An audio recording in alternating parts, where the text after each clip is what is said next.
and third review in 2018. The 45th session of the UPR working group will be held tentatively from 22nd January 2024 to 2nd February 2024. The format of the Malaysia Sport UPR cycle involved an interactive dialogue lasting for 3.5 hours. The main objective of the live streaming and panel session today are as follows. Number one, to raise awareness on the UPR process and discuss the implementation of recommendations received by Malaysia during the third UPR cycle. Number two, to facilitate the discussion on expectation of the government's commitment to recommendations in the upcoming fourth UPR cycle. Number three, to provide a platform for discussion on critical human rights issues related to the UPR with key stakeholders. And lastly, to provide exposure to the public, specifically university students, on the international United Nations UN mechanisms such as the UPR itself. My name is Hannah, and I'm your MC for today. To start today's program, may I invite Yang Berbahagia, Dr. Chu Chin Meng, Commissioner of the Human Rights Commission of Malaysia Sri Lanka, to deliver the opening remarks via Zoom online. Yang Berbahagia, Dr. Chu Chin Meng, the floor is yours.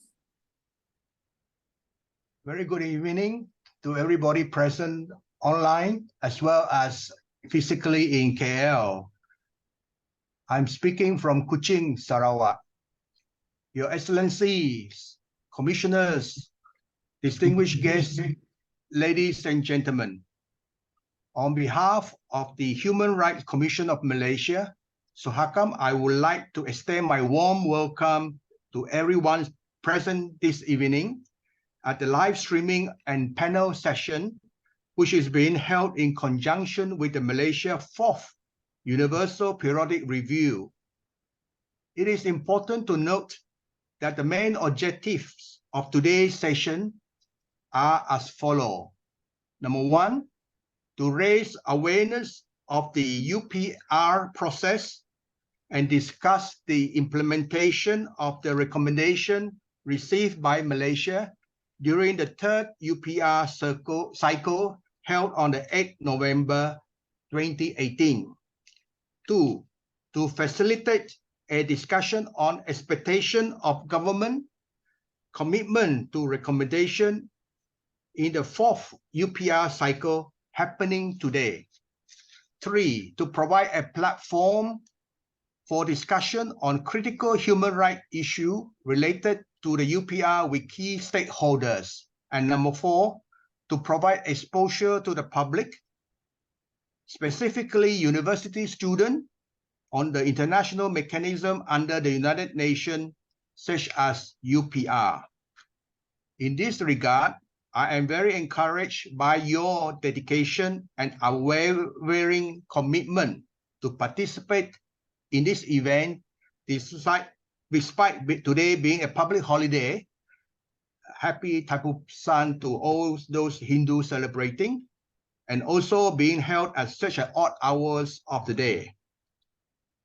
Such commitment is important because UPR is one of the UN human rights mechanism which provides unprecedented opportunities to initiate or strengthen dialogue and cooperation on human rights at all levels with all countries. This includes, among others, the government, diplomatic missions, United Nations agency, civil society organization, academicians, students, youth, media practitioners, and SOHACAM as the National Human Rights Institution. Your Excellencies, ladies and gentlemen, today we'll be able to witness a process whereby the Human Rights Record of Malaysia undergoes a peer review process known as the Universal Periodic Review. The review takes place every 4.5 years and requires every state to report on action it has taken to improve the human rights situation in their countries and to receive recommendation from other United Nations member states. UPR was established in March 2006 by the United Nations General Assembly by Resolution 60/251, and Malaysia underwent its first UPR in February 2009. UPR is unique process because it complements the existing human rights mechanism, such as special procedures, treaty bodies, and other United Nations entities, since it is the only UN mechanism that addresses all human rights issues, and it is conducted in a conducive and non-confrontational manner. As a result, UPR remains the only mechanism with 100% participation rate, whereby all the 193 United Nations member states take part in the process. As a national human rights institution, SOHACM actively engages in all cycles and stages of the UPR process. This is because SOHACM considers UPR as an important advocacy platform to discuss various human rights issues in Malaysia. As such, prior to the Malaysia 4th UPR cycle, SOHACM has organized several activities and initiatives, such as 1. SOHACM, in collaboration with the UPR Info, a non-profit NGO based in Geneva, and with the support of the European Union, organized a workshop on strengthening the role of NHRI and CSO in human rights monitoring and reporting for Malaysia's UPR. The workshop was designed to provide an avenue to exchange views and share perspectives on the importance of the UPR process in the human rights advocacy in Malaysia. We are grateful today to witness some of the participants of the workshop in today's event.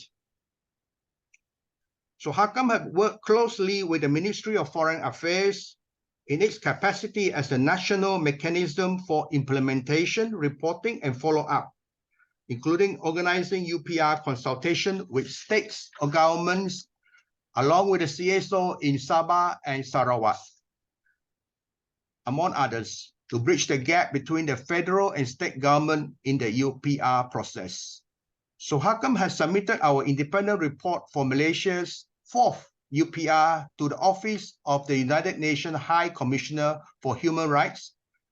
As a status A NHRI, SOHACM submission was included in the summary of stakeholders' submission on Malaysia. SOHACM also recently organized a dialogue with the diplomatic mission of Malaysia 4th UPR to share key issues and recommendations from SOHACM submission to the United Nations Human Rights Council. This was organized with the diplomatic missions in Malaysia and to encourage the diplomatic mission in Malaysia to update and to inform their permanent mission in Geneva on human rights issues of concern for Malaysia to ensure that the recommendation made accurately reflect the reality of Malaysia. Additionally, as we gather here today, the SOHACM delegation to Geneva, led by Commissioner Professor Datuk Noasia Muhammad Awal,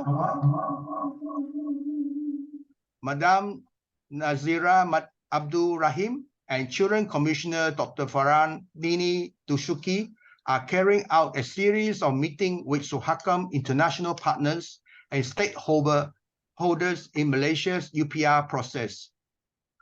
As an update, on 22nd of January 2024, SOHACM had the privilege to meet with the Minister, Mr. Sebastian Rosali, Deputy Permanent Representative for Human Rights of the Permanent Mission of the Argentina Republic to the United Nations Office in Geneva.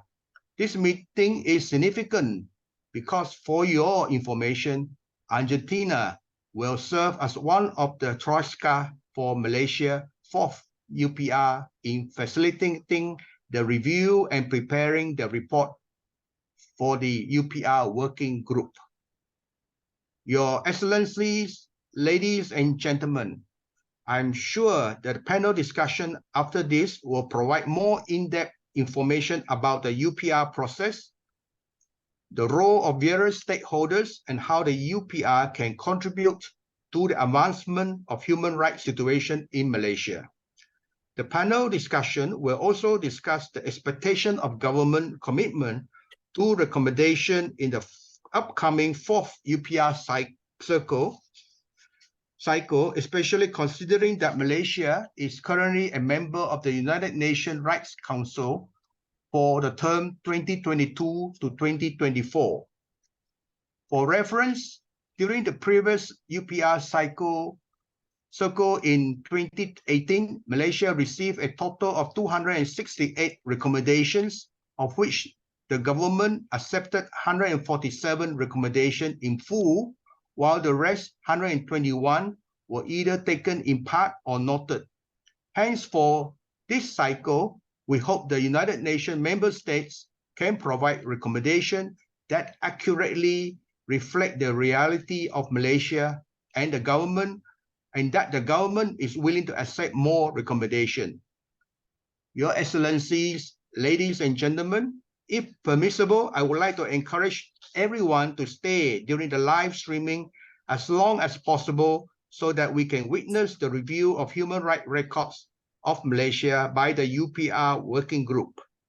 Suhakam was informed that the delegation of Malaysia will be led by Datuk Bala Chandran Tharman, Deputy Secretary General of Multilateral Affairs, Department of Multilateral Affairs, Ministry of Foreign Affairs of Malaysia. After the review, the UPR working group is scheduled to adopt the recommendation made to Malaysia on Wednesday, 31st of January 2024. With that being said, today signifies the beginning of Malaysia's 4th UPR cycle.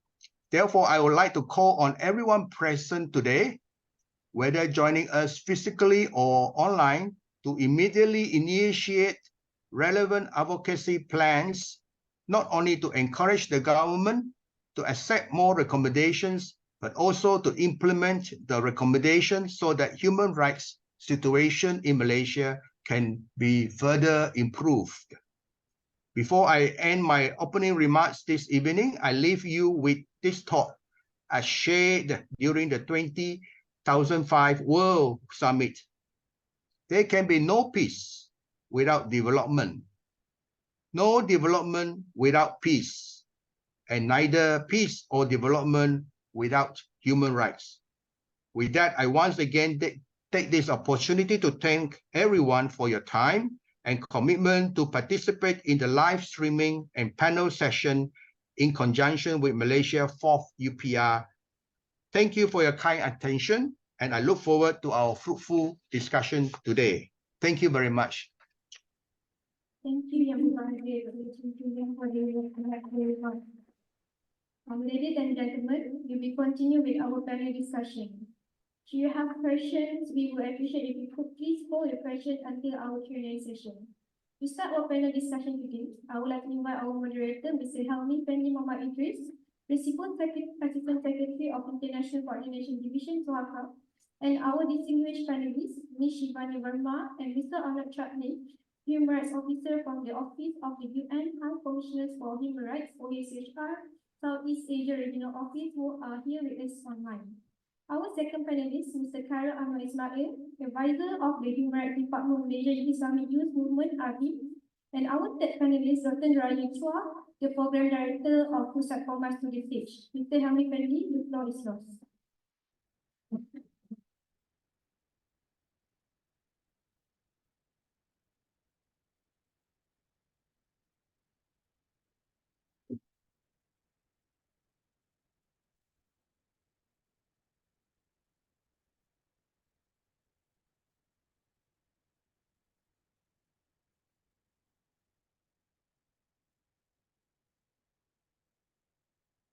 Thank you. Okay. Thank you, Hannah, for the introduction for the panel session. Honorable Commissioners, Excellencies, ladies and gentlemen, on behalf of the Human Rights Commission of Malaysia, SOHACA, I would like to once again extend our appreciation to everyone present here tonight to participate in the panel session and to discuss about UPR, followed by live streaming of the Malaysia Board UPR review. I think it's worth noting today that we have a wide range of participants from various backgrounds. We have, for example, the representative from CSO partners, lecturers and students, media practitioners, diplomatic missions, UN and UN agency, to name a few. So before we begin, let me introduce the speaker that will come for today's panel session. First, we have two representative human rights officer from the Office of the UN High Commissioner for Human Rights, Southeast Asia Regional Office in Bangkok, Thailand, Ms. Shivani Burma and Mr. Arnold Chalpin. Usually when we invite, when we reach out to organization to request for a speaker, they will provide one person. But when we approach OCHR, we are willing to provide two speakers for this topic. So this topic is very interesting topic, and we appreciate OCHR Bangkok for your participation tonight.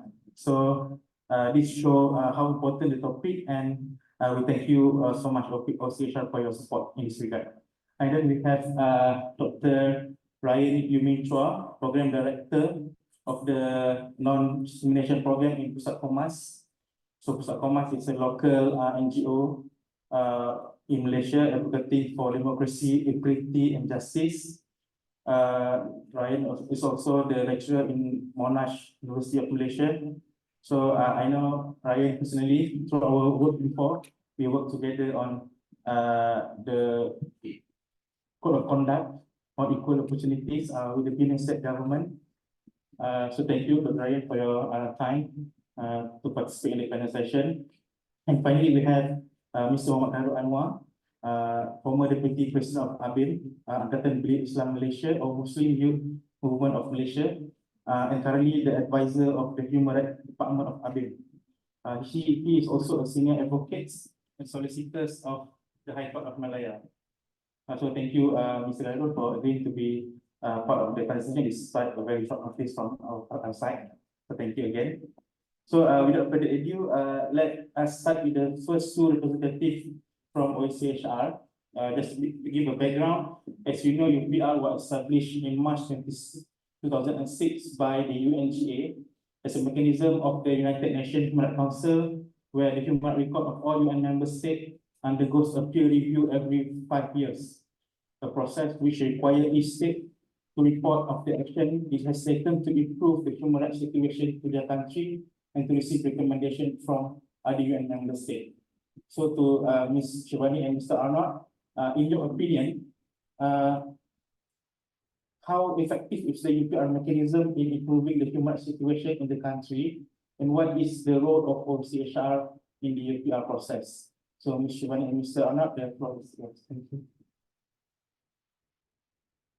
Okay, thank you, Helmi, and a very good evening to everyone. Maybe I can, what Arnold and I decided, and that's why we're both here, is that we would, we both come with our own knowledge and added value, and with Arnold being actually the regional lead on treaty body and capacity building and also engagement with the mechanisms.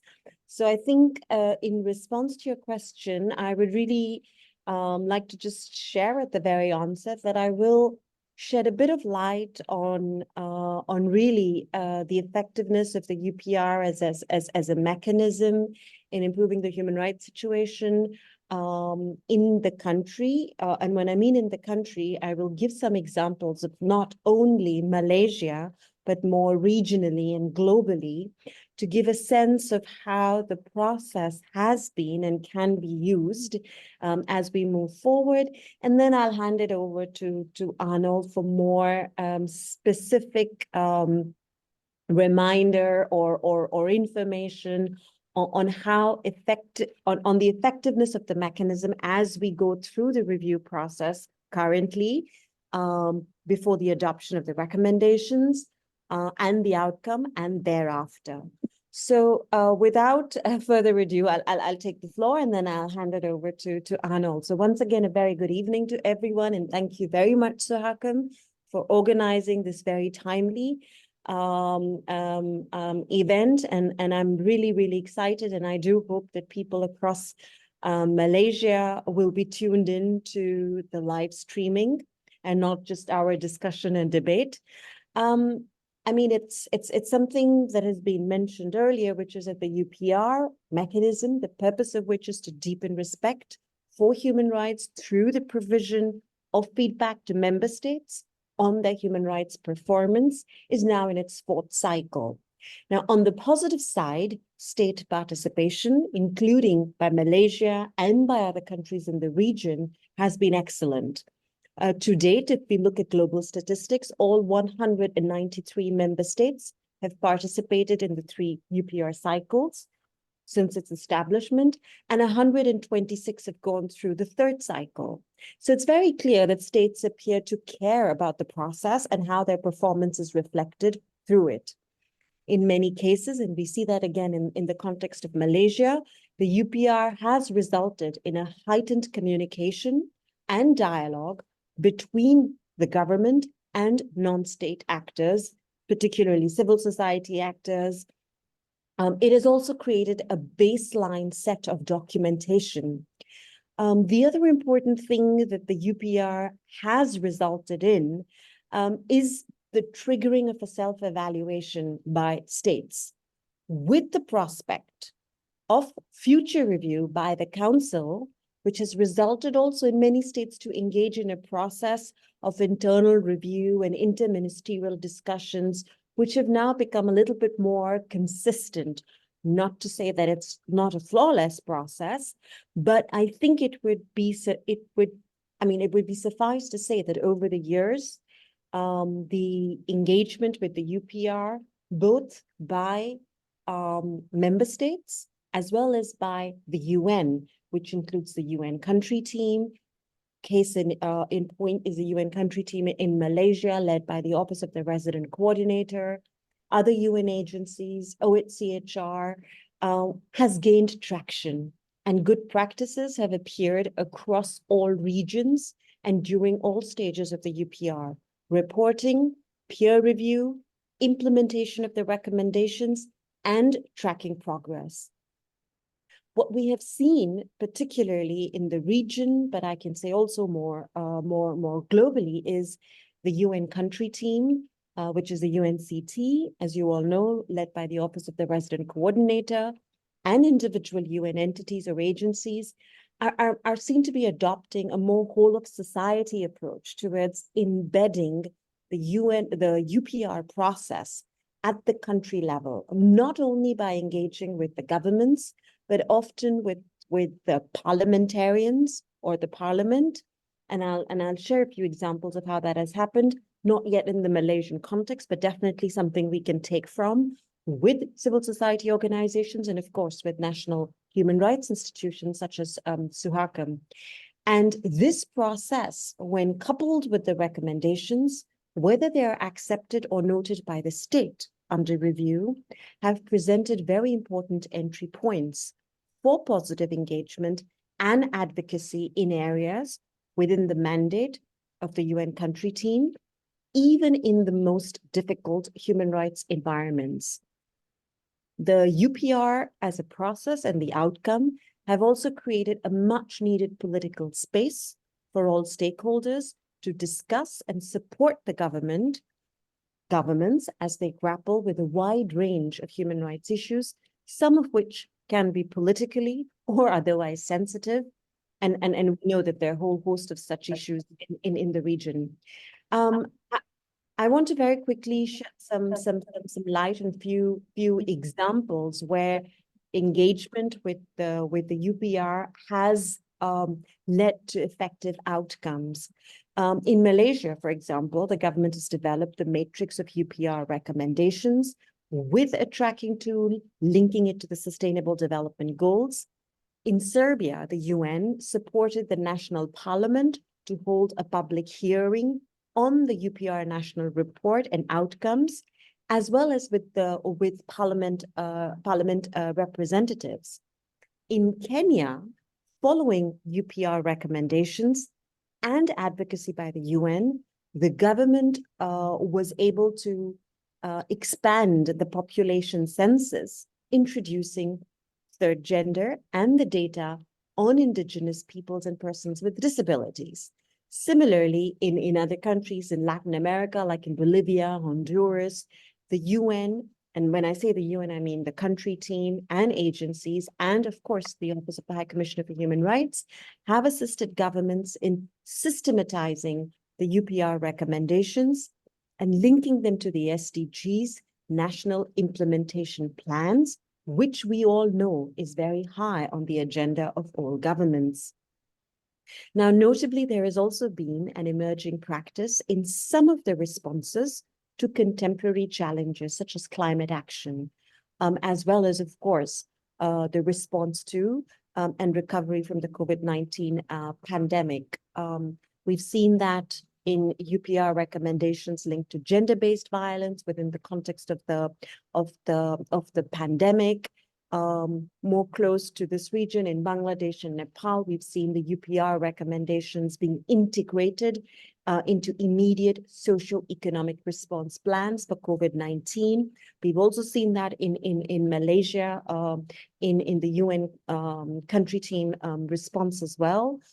Also, it was largely a response to UN's prior engagement with the UPR in highlighting marginalized and excluded groups in society that led in Malaysia for vulnerable groups, which included undocumented migrants, to be included in the COVID-19 vaccination program. So I think, this is how the recommendations and the engagement of the UN in Malaysia have really led to prioritizing, identifying individuals and groups who need or who should be at the heart of all program UN human rights protection issues, whether it's development or access to health and other issues of linked to social assistance and support.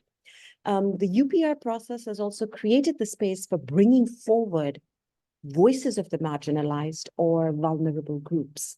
And I'd like to share a quick example here. For example, in Thailand in 2015, during its review, the UN supported the participation of HIV-affected women in the UPR process. Their voices were heard, their issues were raised, and recommendations were made. In Nepal, it was for the first time that conflict-affected victims finalized and made their first ever UPR submission on the transitional justice process, which actually resulted in recommendations from member states at the UPR process, which was followed by the support of those recommendations by the government. Now, of course, the challenge thereafter has been, and which is where NHRI, CSOs, and UN agencies play an important role, is monitoring the effective implementation of those recommendations. And my colleague Arnold will speak to that shortly. But I also just want to say that the UPR process has also enabled the UN country team and other UN entities, particularly in Malaysia, to also reinforce their engagement and support to the Human Rights Commission. This is really important at all stages of the UPR, both in preparing accurate submissions, systematizing the recommendation, including these recommendations into national human rights strategies and action plans, advocating with state institutions, and on implementation, as well as mobilizing public participation. And I think it's important to also point out that this has been the case across all regions, not just in Malaysia. We've seen it in countries like Bolivia, Colombia, Sierra Leone, Albania, and Serbia. Now, I think coming to Malaysia, we've seen that, following the 2018 UPR process, it was the UN country team led by the resident coordinator in close cooperation with our office, OHCHR, where we supported the development of a monitoring mechanism for the state for implementation of these UPR recommendations that has led to a more consultative and inclusive cooperation between the government and multiple stakeholders. Again, I'm not going to say it's a flawless process, but it's a very significant development from the previous years, because it has also resulted in embedding a human rights-based approach to development, mapping the recommendations against the Sustainable Development Goals.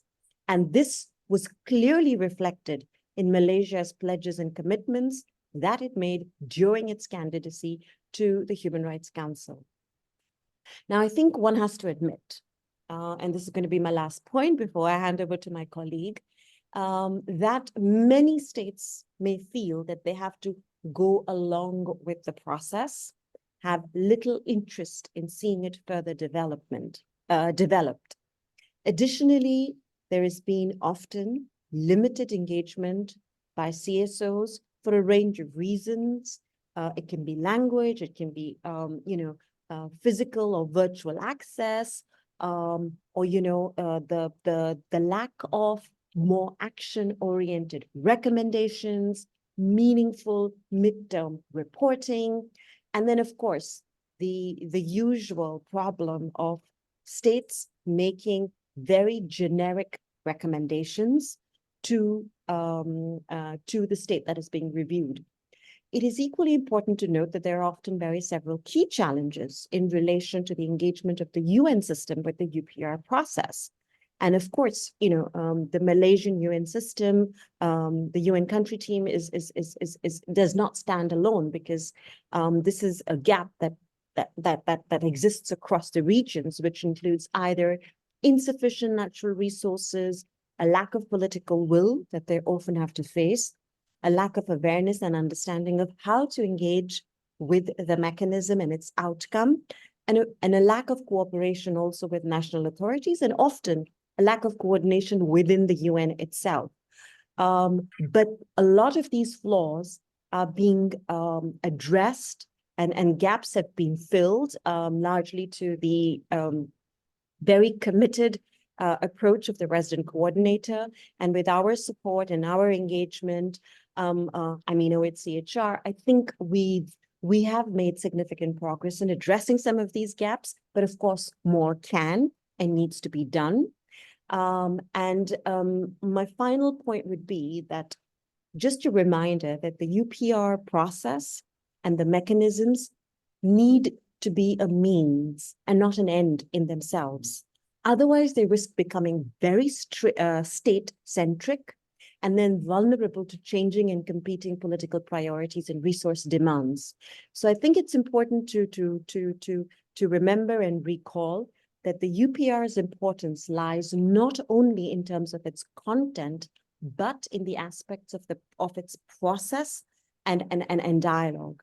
And I think with that, I'll hand over to my colleague Arnold to add to what I have just said. So Arnold, the floor is yours. Thank you very much, Shivani. And thank you for sharing all these good examples. What I would like to briefly touch upon is the engagement. So one of the common aspects of all the good practices that you've shared is the continued engagement of all stakeholders.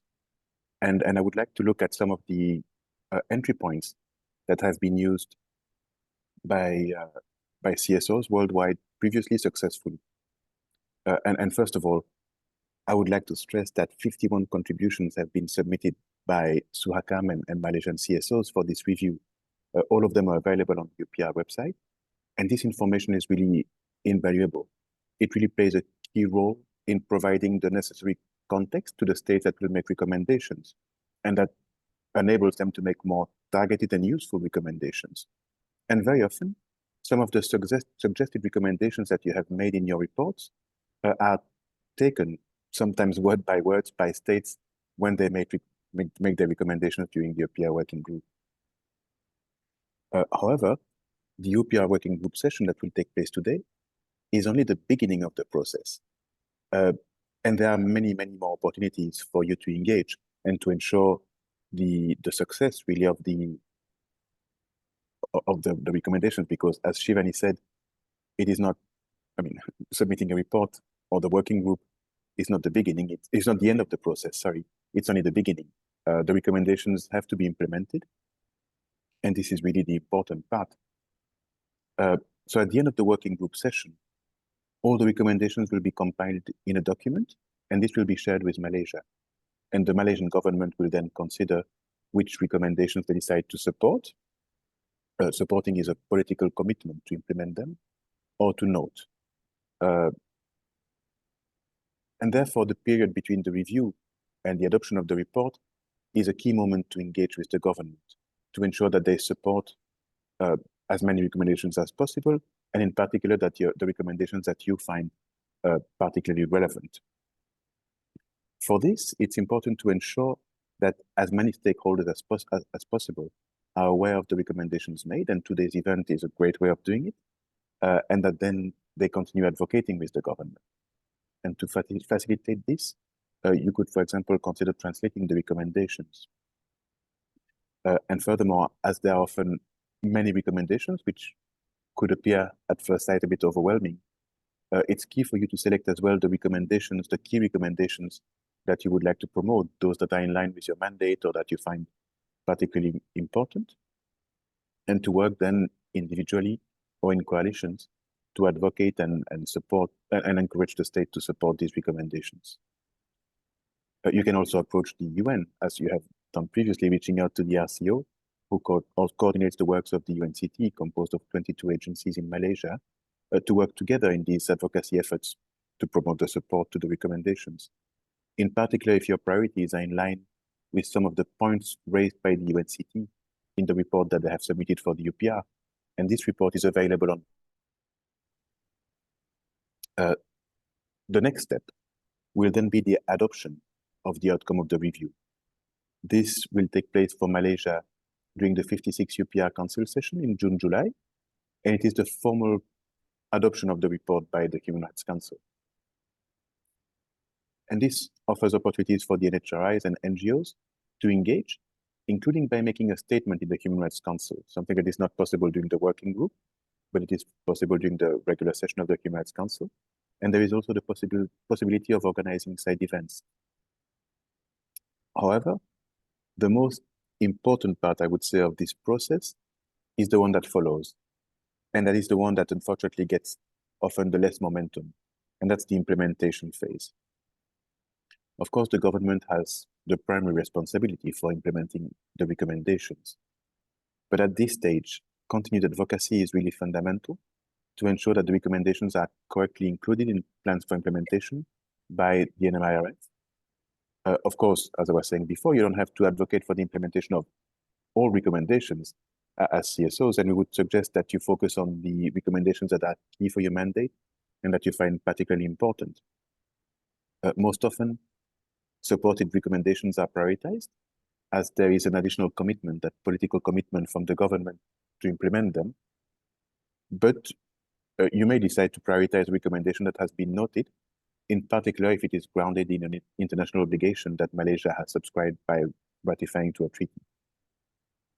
So at this stage, it's also important to disseminate the recommendations widely, if possibly translated.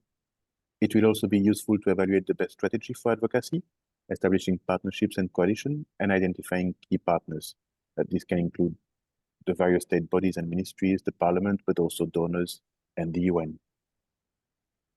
In addition to the report of the working group and the outcome document, the High Commissioner will send a letter to the government, and this letter will highlight some key topics that came out of the review. This is a document that can be used as well for advocacy, including with the UN, to work together with the UN. A matrix will also be issued by OHCHR. It's a way of facilitating your work because it will group the recommendation by themes and linking each recommendation to SDGs. We would also, engaging on these topics with SDGs could also be a good way of working with the government or with UN agencies, as their work might be organized more based on SDGs than human rights. These documents can be very useful for the advocacy in that phase. Similarly, when you will consider drafting projects, not only do the status of supported or noted of recommendation provide information on the buy-in that the state might have to engage on the recommendations, but it could also be useful to engage with donors to look at which country made the recommendations that you're looking at implementing. And if they made a specific recommendation, they are likely to have an interest in supporting its implementation. So I would recommend that context to approach them. It has been done in other countries quite successfully. And there is a long history of cooperation between the UN system in Malaysia and Suhakam, as well as civil society organizations. But these recommendations could be an opportunity to further deepen these connections by working together to support or monitor the implementations of these key recommendations. The link to the SDGs made in the metrics is a way of facilitating this engagement as well, and to link some of them to possibly existing projects or projects to be developed together. During the implementation phase, there's also additional entry points, including the UPR midterm report. So after 2.5 years, in 2.5 years, basically, information can be submitted to indicate, to inform the Human Rights Council of the status of implementation of the recommendation. This has been done in various forms, including with color coding per recommendation.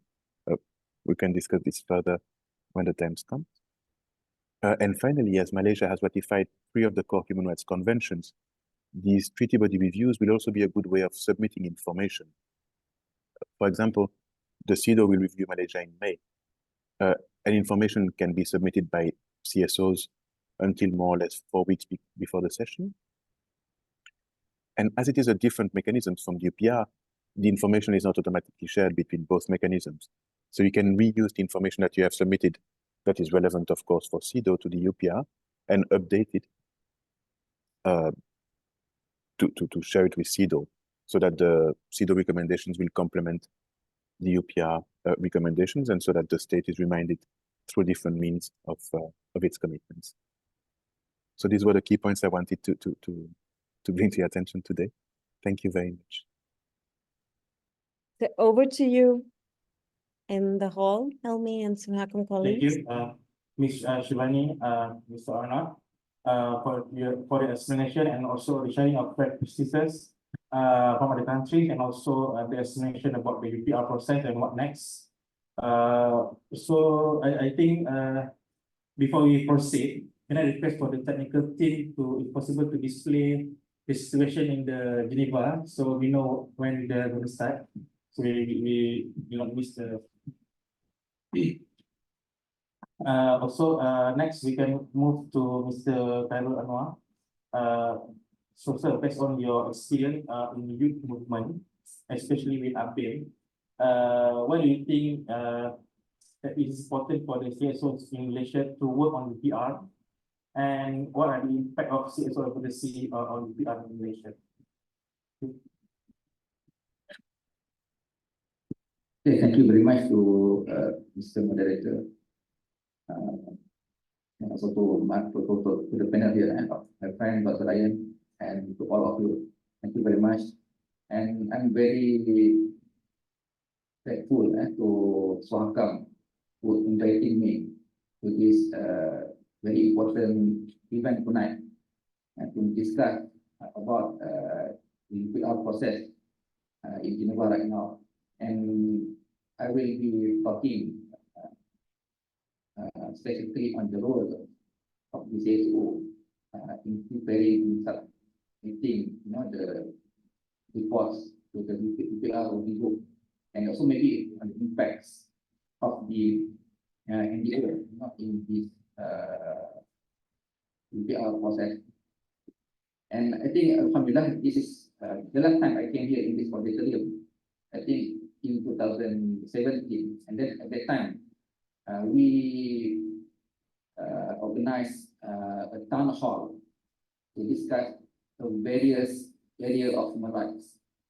At that time, we are in the midst of developing the very first national human rights action plan in Malaysia. At that time, we conducted research between 2016 until 2018 and part of the town hall conducted in this auditorium. And this time, tonight, I'm here still to discuss on human rights, particularly on what's happening now in Geneva.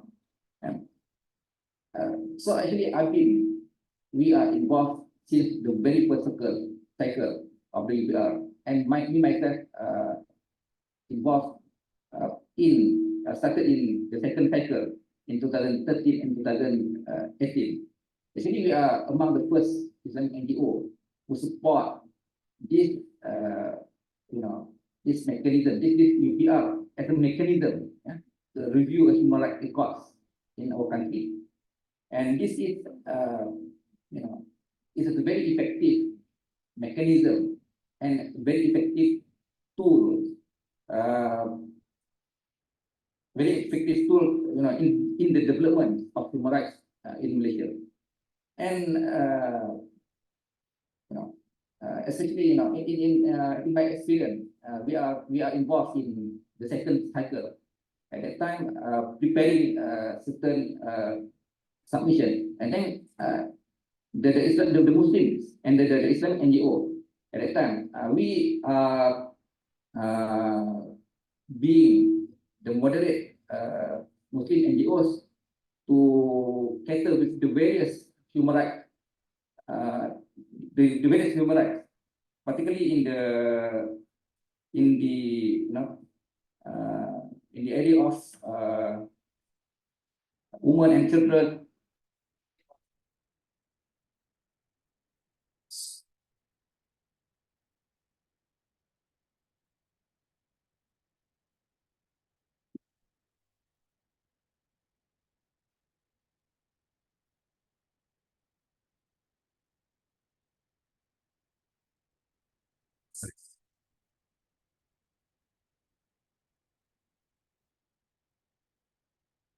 So I think from the very first cycle of this UPR process, the CEOs actually have been proactive in participating in the review process.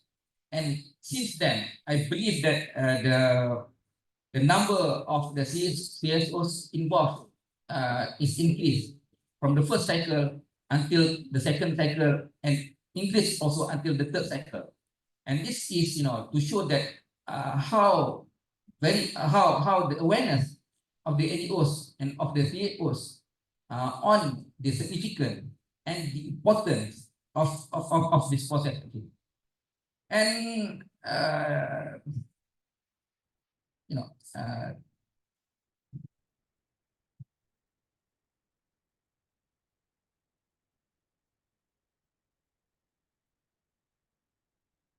And from the first time when we are involved in the first cycle, in the second cycle, there are at that time certain coalition to prepare report. For example, at that time we had the Muslim UPRO, and then now they are developed into a very proper coalition. We call it the Malaysian Alliance of Civil Society Organization in the process, MAKSA. And then at that time we also have the Comengo as the coalitions who represent the various civil society. And now I think the situation is quite better and developed very well, because every CSO participating in the submitting, in the preparing report, because every NGOs have their own specific area, because not all NGOs and not all organizations expert in various areas. That's why, in terms of advocating human rights, advocates in Malaysia, we need the involvement of as many NGOs as we can, as many organizations as we can, because some organizations are expert in women, some organizations are expert in children, some organizations are expert in the issues of immigrants, some organizations are expert in the issues of refugee rights, some organizations are expert in the indigenous right of people, some organizations are expert in the political and cultural right, some organizations are expert in the economical right. This is very important for us to gather as many organizations as we can to deal with to especially to preparing a report. This is because we can be the third factor to give to push our country to improve the situation of human rights. This is what we did since previous year, since the first cycle, the second cycle, and the third cycle. Because you know what we did, the aims of this UPR report, as you know, that to improve the human rights condition in each member state by addressing human rights violation and making the recommendation for improvement. The NGOs, particularly the NGOs, particularly the NGOs who advocate the issue on human rights, they are the one who know what really happening on the ground. We are the one who really know what's really happening on the ground. So they are the one who are you can give a proper recommendation, who give a proper suggestion to our country to improve the situation of human rights. So this is, I think, the mechanism is very important. The mechanism is very important tools and platform for us to give suggestion, to give recommendation to our country to improve the situation of human rights in our country. So that's why when we look at to the previous UPR process since the first cycle in 2009, we have 103 recommendation and the government accepted only 62.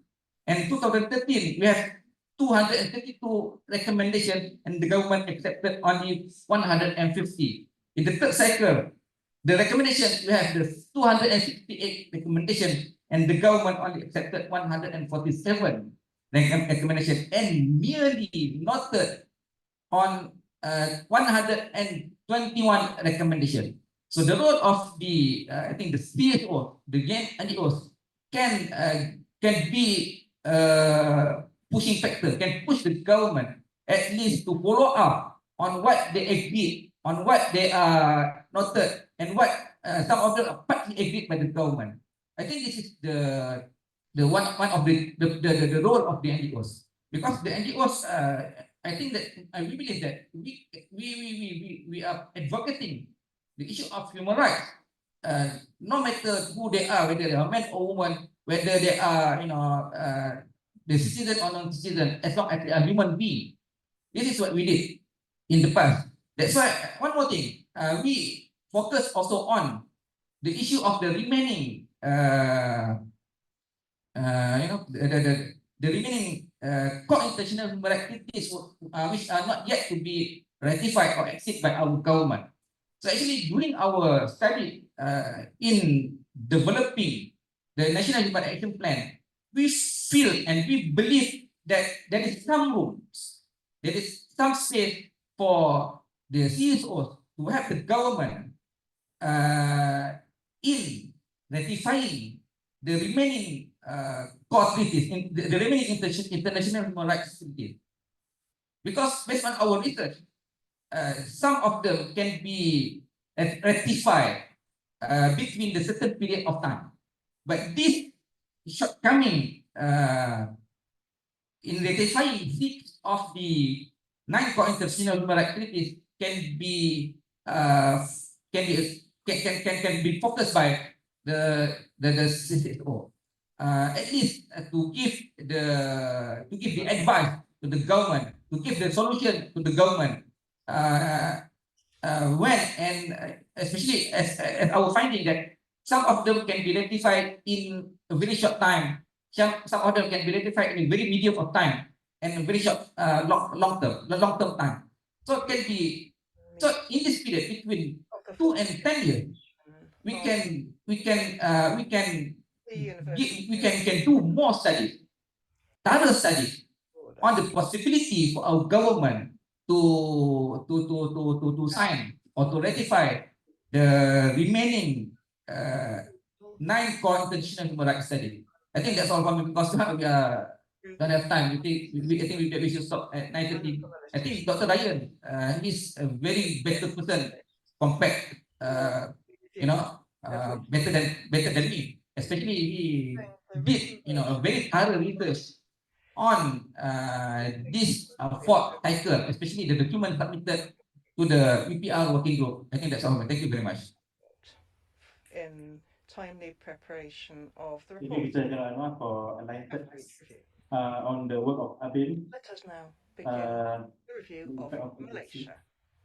In keeping with So I think the Malaysian session is already started.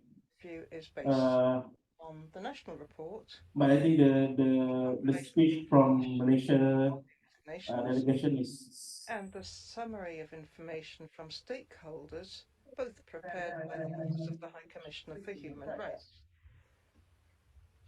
I therefore have the honor to give the floor to Ambassador Datu Balachandran Carmen, Deputy Secretary General of the Department of Multilateral Affairs of the Ministry of Foreign Affairs of Malaysia, to present the report.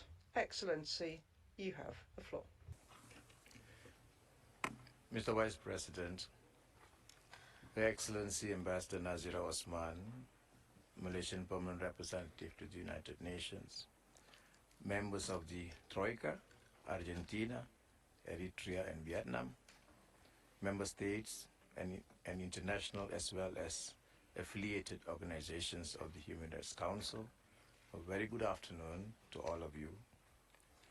I wish to thank you for the opportunity to engage constructively on Malaysia's implementation of the various recommendations on human rights from November 2018 to October 2023 from the Universal Periodic Review Framework since we last appeared before this Council in 2018. As for today's session, we are looking forward to strengthening our cooperation further with the members of the Council, observer states, members of the civil society, as well as the Office of the High Commissioner for Human Rights and the special procedures. And I would like to thank the 131 member states who are on the speakers list, and also in particular to those who have submitted their comments in advance. Mr. Vice President, Excellencies, distinguished delegates, I am pleased to inform you that Malaysia has established a practical mechanism to implement and monitor progress of recommendations by the Council, by the special procedures, and by the treaty bodies. This mechanism is of twofold. First, it entails a multi-stakeholder consultation held biannually and even could meet as frequent as required. And second, a tracking tool on the progress of implementation of activities. This is known as the National Recommendation Tracking Database. We have further upgraded this tracking database last year. Essentially, Malaysia has taken a whole of society approach in carrying out its responsibilities to the Human Rights Council. We consult, we coordinate, and we involve multi-stakeholders, including members of the Malaysian civil society, academicians, parliamentarians, the National Human Rights Institution of Malaysia, or SUHAKAM, and consult with the Office of the High Commissioner for Human Rights in implementing these recommendations. This year, we will expand further the consultation space to include business entities and the private sectors. And to the best of our knowledge, the tracking tool is the first of its kind in member states. This mechanism encompasses a digital database comprising 168 time-based indicators that addresses the implementation and tracking of recommendations from the UPR, the special procedures, treaty bodies, and also the SDGs. Our model has cultivated stronger ownership strengthen coordination among government agencies, as well as with the non-governmental stakeholders. And the Ministry of Foreign Affairs is the focal point for this mechanism. I am pleased to inform you that Malaysia's national report for this fourth cycle is a collective outcome of the work of this multi-stakeholders mechanism. And I take this opportunity to thank all of them, a number of them who are present here today, particularly SUHAKAM, or the National Human Rights Institution of Malaysia, the Coalition of Malaysian Civil Society in the UPR process, COMANGO, Malaysian Alliance of Civil Society Organizations, MACSA, the Bar Council of Malaysia, SWARAM, as well as many others who I believe are watching this proceeding via the UN webcast. Mr. Vice President, successive governments in Malaysia have prioritized human rights as fundamental to the development of Malaysia and in uplifting the standard of living for fellow Malaysians. The unity government under Prime Minister Anwar Ibrahim that came into power in November 2022 has brought about strong leadership and domestic stability with more than two-thirds majority in parliament. And these are crucial prerequisites to be able to strengthen human rights. The Prime Minister himself has made it a personal crusade for good governance, fighting corruption, and eradicating hardcore poverty. The government, through the Madani framework, is seeking to create a just society with care, compassion, trust, respect for one another. The fundamental principles of human rights, such as democracy, freedom, justice, and security for all, are central to ensuring continued economic prosperity through innovation and the upliftment of dignity for all. Mr. Vice President, Excellencies, distinguished delegates, Malaysia has made significant strides in its legal and institutional reforms. Since 2018, we now have established 10 bipartisan special parliamentary select committees. We now have dedicated select committees on several fundamental human rights issues, including human rights, election and institutional reform, women, children and community development, nation building, education and human resource development, and health. These select committees are meant to ensure good governance, transparency, and accountability at all levels of the government. While they provide check and balance, these committees are empowered to provide policy guidance to the government. Since 2018, 26 laws and regulations have either been repealed or revised, or new ones developed, as the government continues to provide space for the society to exercise their human rights and fundamental freedoms. In terms of empowering the people, the Ombudsman Malaysia Bill is currently being developed to hold the authorities accountable to the public. In addition, amendments to the National Human Rights Institution, SUHAKAM Act 597, are undergoing legislative process. The abolishment of the mandatory death penalty in July 2023, which entails amendments to 7 pertinent laws, I must say, is a gigantic legislative leap that underscores the government's unwavering commitment to uphold human rights and justice for all in Malaysia. We have also decriminalized attempted suicides in May 2023. This is another remarkable legislative change, shifting from punitive to compassionate measures in addressing mental health issues. The government continues to provide targeted programs, including social protection programs for women, children, and vulnerable groups. In Malaysia, women continue to play an active and critical role in all aspects of national development. The government continues to address gender inequality by providing equal opportunities. Some 42% of women hold decision-making positions in the public agencies, while some 30.6% of women are already directors in top 100 public listed companies in Malaysia, and this is far exceeding the national target of 30% of the population by 2030. Malaysia continues to empower women and establish more protection mechanisms. In this regard, the government has enacted Anti-Sexual Harassment Act and the Anti-Stalking Law, both of which have already entered into force in 2023. And we have seen some legal actions are already in the court of law. We will continue to strengthen legislative frameworks to address discrimination.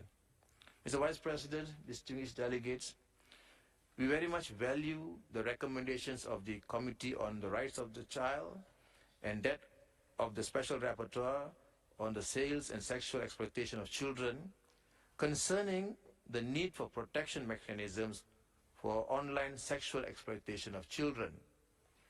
Online sexual exploitation of children is also a cross-border issue, and child victims must be protected from all perpetrators regardless of geographical boundaries. In this regard, in 2023, Malaysia amended the 2017 Sexual Offences Against Children Act. This amendment transcends national jurisdiction, allowing perpetrators who are beyond our borders to be prosecuted. To further streamline the protection of children from neglect, prosecution, abuse, and exploitation, the government is in the final stage to constitute a holistic national policy and plan of action. Cross-sector issues will also be addressed in this plan of action, including juvenile rehabilitation, bullying, mental health, child exploitation, child marriage, protection during calamities, and protection from online exploitation. We are bent on providing a protective environment for all children from violation of these rights, of their rights. We are on a similar trajectory in the protection of rights of older persons and persons with disabilities. We have ratified WIPO's Marrakesh Treaty in 2022, further strengthening our commitment to the Convention on the Rights of Persons with Disabilities. Other notable achievements are as follows. Malaysia is the first country in the WHO Western Pacific region to have eliminated mother-to-child transmission of HIV and syphilis and continues to maintain this record. In 2023, Malaysia ranked 73rd out of 180 countries in the World Press Freedom Index. This is a huge leap upwards from 113 in 2022 and the highest in the Southeast Asian region. Malaysia is also the second ASEAN member state to ratify the Protocol of 2014 to the International Labour Organization's Forced Labour Convention. Mr. President, distinguished delegates, human rights will only flourish if we engage each other in complete openness through frank and constructive discussions. Towards this end, we continue to uphold our 2019 standing invitation to this Council's special procedures. In 2019, Malaysia welcomed the then UN High Commissioner for Human Rights, Michelle Bachelet, The Commissioner acknowledged Malaysia's efforts to advance a human rights agenda that leaves no one behind. And following her visit in 2020, we received the Office of High Commissioner for Human Rights Advisor, who played key advisory role in Malaysia's efforts to strengthen its institutional capacity and expertise of its human rights personnel. With the support of the Office of the High Commissioner for Human Rights, we have now translated the 9 core human rights instruments, as well as the Refugee Convention and the Rome Statute, into Bahasa Malaysia, our national language. These literatures are central to the government's ongoing efforts to build awareness among Malaysians on human rights, including the human rights doctrines and instruments. It is a prelude to eventual ratification of remaining core human rights instruments. Mr. Vice President, distinguished delegates, after 4 cycles, I must confess that Malaysia has immensely benefited from the UPR process. And we have taken an open and pragmatic approach in our engagement with the Human Rights Council. As a developing country, we will continue to prioritize human rights with development, as both are mutually reinforcing. And we will do so with the Malaysian Federal Constitution being the guiding instrument. As a way forward, we will continue to pursue the whole of society approach, emphasize on prevention, especially for the protection of vulnerable groups, and invest on human rights literacy through awareness raising and capacity building programs.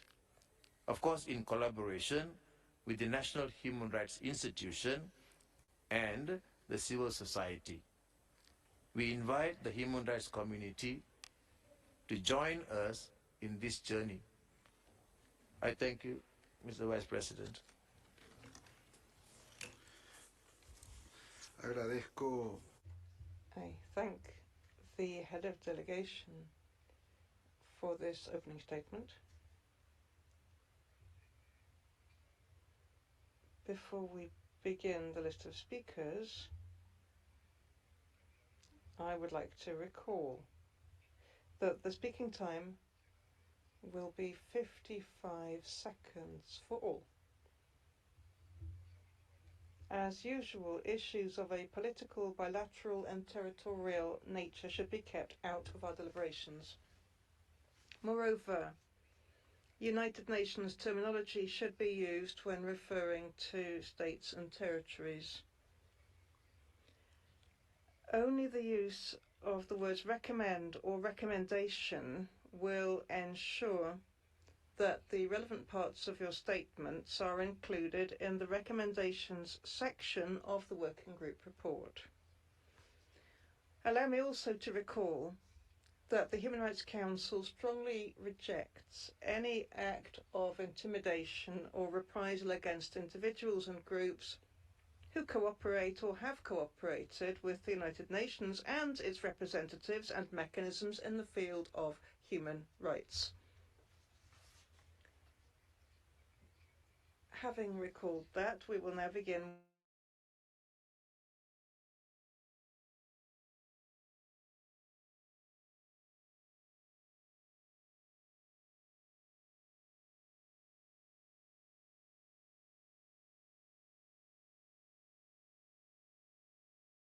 optimism. Also several areas which requires attention. And I think this is where we need to also be aware of the promises that have been made publicly. One of the key things as well, I was there in Geneva in 2018, and I was there last year in December doing some diplomacy and bilateral meetings with other countries. And there are still several key issues that have yet to be answered and has yet to be done to improve. For example, one very clear, I think we have seen some of our colleagues from the Person with Disabilities group here. Yes, it's clear that the Malaysian government has signed the CPWD, Convention for the Rights of Persons with Disabilities, but until today, there's no report that has been sent to the UN. So again, the question then is that, it is all written really nicely in paper, but what is the follow-up? What are the implementation of all these recommendations? If we were quite lucky in 2018 that the Malaysian government has become more cordial and often they invited us and now they recognize us there in the meeting. But again, I think there are several key things that I would like to highlight, especially when we speak with regards to issues pertaining to human rights. First and foremost is the universalism of human rights, and I think it has to be at its utmost priority. I think the Malaysian government has consistently voiced its support for the Palestinian groups, right? And I think this is something which is much needed. But again, what about the Palestinians who are residing in Malaysia? In fact, there were a lot of groups who have been here joining in solidarity for the Palestinians, but there were also those who are here who have been questioning what has the government done for the migrant communities here, the refugees, and also the asylum seekers who are here? So there are a lot of areas which requires improvement. It's okay and nice to speak at the international platform, saying that we need to protect the rights of the people in Palestine much more. But what about all the other groups like the Uyghur communities in China? What about the Muslim population in Syria who was just bombarded a few weeks ago? So again, it shouldn't be selective. And when we speak with regards to human rights, it should be universal.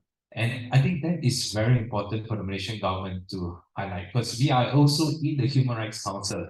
Malaysia is also in the Human Rights Council. We have a lot of responsibilities, but you cannot choose and pick who you want to protect and who you want to fight for. So I think it's very important for us to be aware, that yes, I don't deny there are a lot of commendable efforts.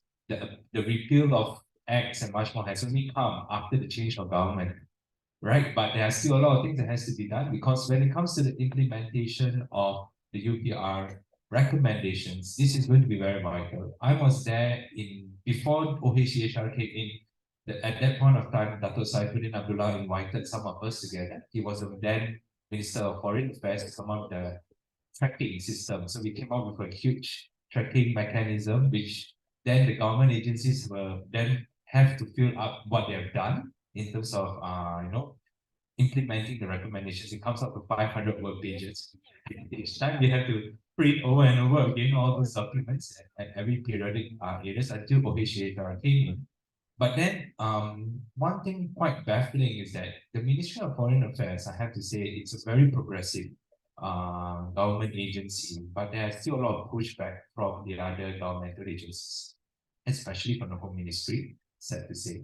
And there are also a lot of others. So in a lot of these consultations, for the first 2 years after the biannual meeting that we are having, you can see that the government agencies were pushing and saying, this is not under my responsibility. It's under the other group's responsibility. So it happened for the first 2 years. So you can imagine how slow the implementation of the recommendations are. And that's where I think we need to be aware and put them into accountable. And I think in the spirit of the new government, in the spirit of Anwar Ibrahim's government, I think we see a lot of positive things, but of course there needs to be more transparency in terms of the selection of people as well. In terms of the people who are chosen in GLCs, a lot in terms of governance, when we are talking about all those have to also be taken into consideration. Political party members are chosen to hit GLCs. So I think in general, it's nice to speak human rights language. It's nice to proclaim that we've done so much, but I think there's still a lot of things that have to be done. And of course, we are very open to hear that the government is now open for consultations. They are open to invite us for all these multi-stakeholder consultations, but a lot of education still needs to be done with governmental agencies themselves to adopt human rights as a framework for their work. And I think even parliamentarians themselves, a lot of them are not even human rights friendly. So I think this is some of the key things. Of course, the UPR is a great tool. We are very optimistic, but I would say we are cautiously optimistic in all of this. But of course, we need to continue pushing. And I think our work here will continue. And I believe, even with Maksa and even with Abim and much more, we also have to be very careful because a lot of key intricate issues which are related to religion are not addressed. A lot of the things that they have spoken are international commitments. But when it comes to the 3 Rs in Malaysia, how do we navigate the difficult conversation here? And certain groups are very, very good in speaking, they say we protect human rights, but they say, but you have to be culturally specific. So I think we cannot have double standards in our country, and I think this is a constant struggle to fight, but I think the UPR is a great tool, and I'm hoping that a lot of recommendations based on our lobbying last year would also come up and manifest itself in the upcoming UPR process. Thank you very much. Thank you so much, Dr. Ryan, for your comments and sharing the expectation of ACXO for Malaysia for UPR. I think in our annual report also we did mention about we would like the government to not only focus on developing indicators but also to actually implement the recommendation that we received during the UPR process. So I think I know we would like to hear for the recommendation, but I still would like to open the floor if anyone have any question to ask to our panelists. You can raise your hand and we will you can introduce yourself and then ask question or not requested. You can also share your opinions on UPR as well. So I open the floor for any question or sharings. Anyone would like to start?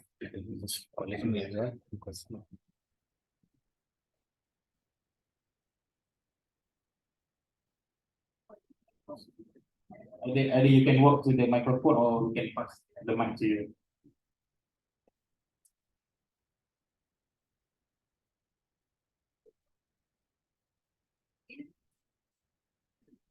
Hello, good evening. Afiq, I'm from Sonakam. I'm not trying to be devil as advocate or become a party purpose, but I just wanted to ask the opinion of the analysts, the effectiveness of this CPR process. We have undergone the CPR process for so many times, and at the end of the day, it's just a lip service. During the opening statement just now, the Malaysian State delegation talking about reform, about the Anti-Sexual Harassment Act, and we know for the fact that this Anti-Sexual Harassment Act has been watered down to no substantive at all. It is actually for the establishment of the tribunal, and this tribunal actually was not a proper standard as what has been indicated by CIDO compared to other jurisdiction provinces in Indonesia. And we do understand the importance of this.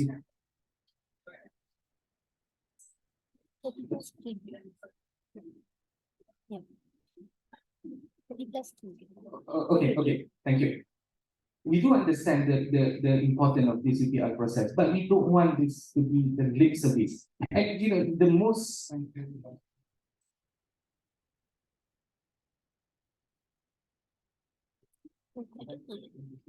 I think the most effective UN mechanism so far is not UPR process, but we can see that in the case of Nicaragua, in the case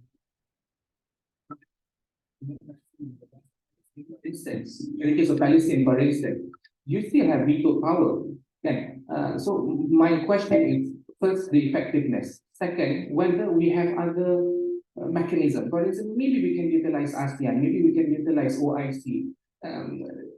At the end of the day, international law, the downside of international law is that no enforcement power. So, and this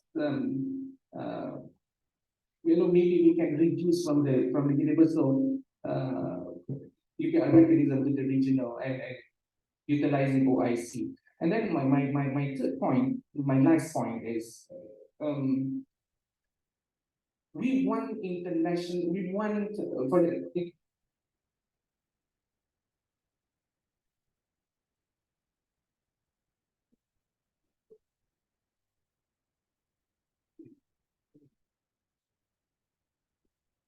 okay, my last observation is that for instance, in the case of the management of migrants,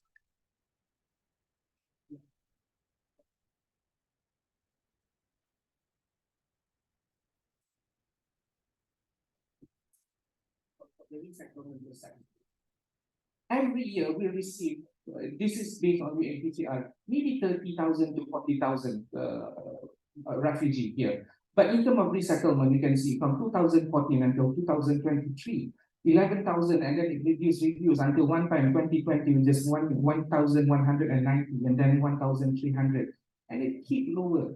I mean the numbers, and if we want to have, I mean to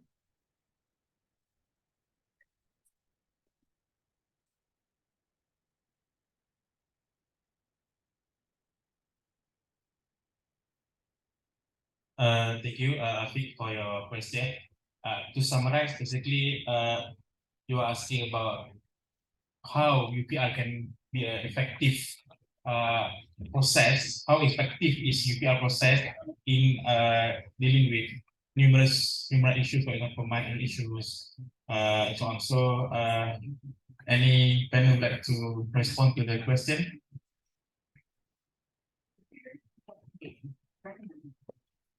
Okay, I'll be very quick. So, first one, effectiveness of UPR. I think we have grown a lot.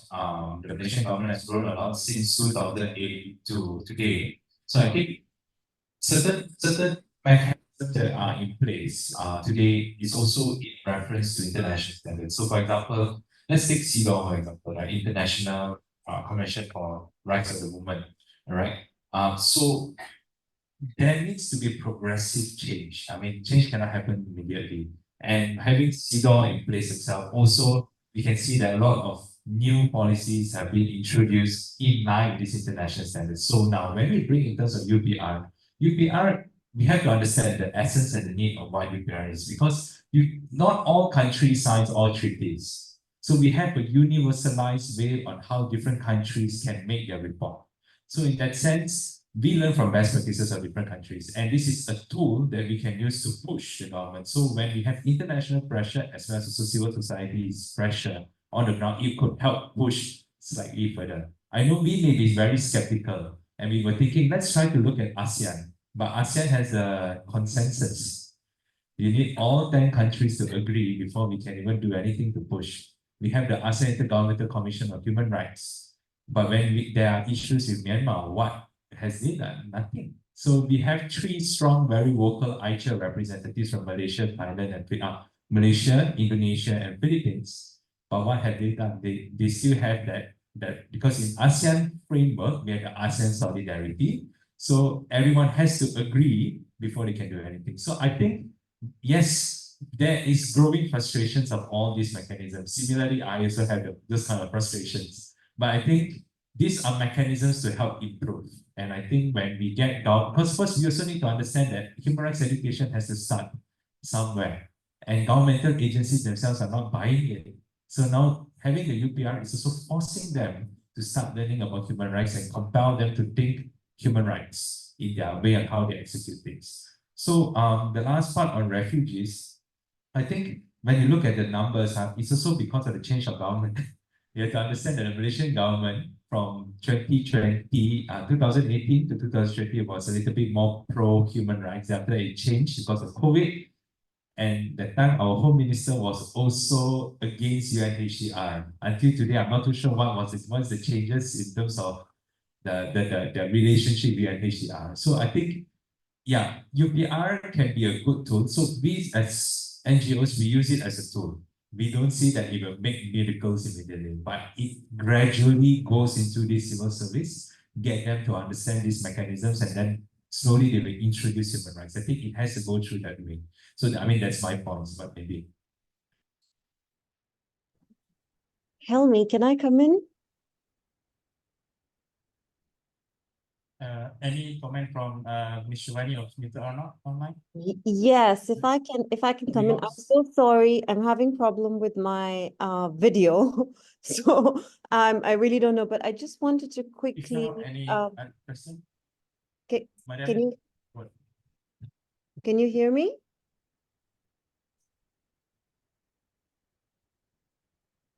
Hello, thank you. Hi, my name is Mariam. I'm here representing the IO Foundation. We are a tech NGO working on human rights and technology. My question is about the process of the UPR submission, consultation with the CSOs and also other stakeholders. Before the drafting of the speech or the opening statement or any submission to the UPR process, how extensive has the consultation been with local civil society so that we could actually bring up the issues that we want to bring up at this level? Thank you.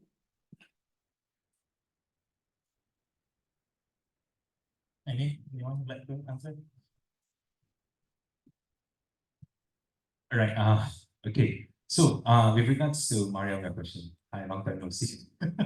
Okay, so, the government has their biannual meetings, right? It's only at that point of time, they provided the executive summary of the report only.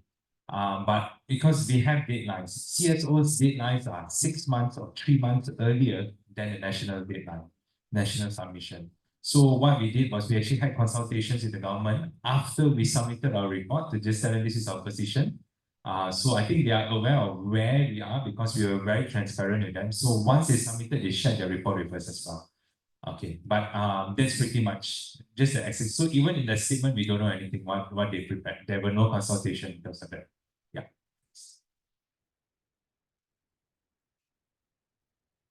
I think Mrs. Shivani from online would like to respond. Please, Mrs. Shivani. Hello, can you hear me? Yes. Yeah, sorry. I just wanted to compliment or add to what Ryan said about the process in response to actually the first question. I think the process and the mechanisms at the UN can be or are as strong as all stakeholders, users, and actors want it to be.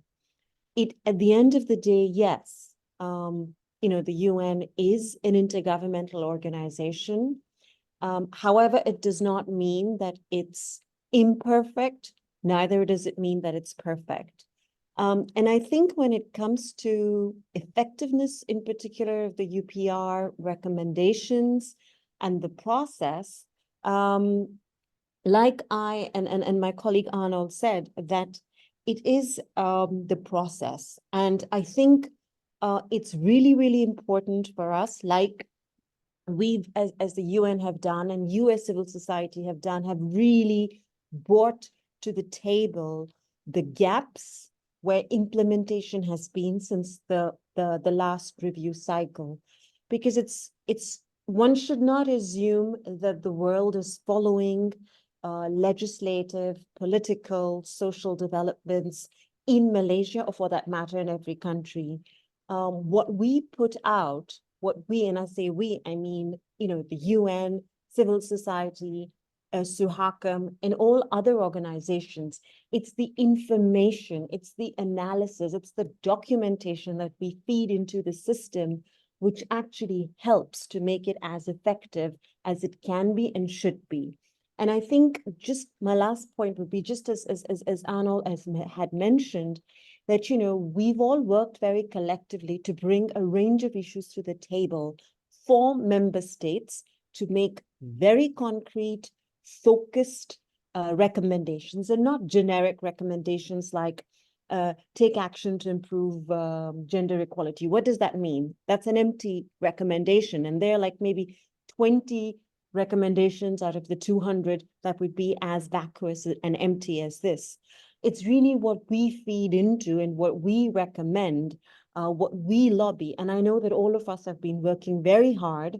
Again, when I say all of us, I mean civil society, I mean Suhakam and the UN and the UNCT and ourselves as OHCHR with member states to provide them with the reality and the facts on the ground so that they can make concrete and very specific, tailored recommendations which then is partly all our collective responsibility to engage with the government to ensure that they either take effective steps towards those implementation of those recommendations, or we are able to advise them on how some of the more challenging or so-called sensitive issues, like Ryan, you said the 3 Rs, how can we, move around, or how can we, address some of those challenges without compromising on ideals and UN principles. And I agree, it's easy said than done, but it really requires all of us to work together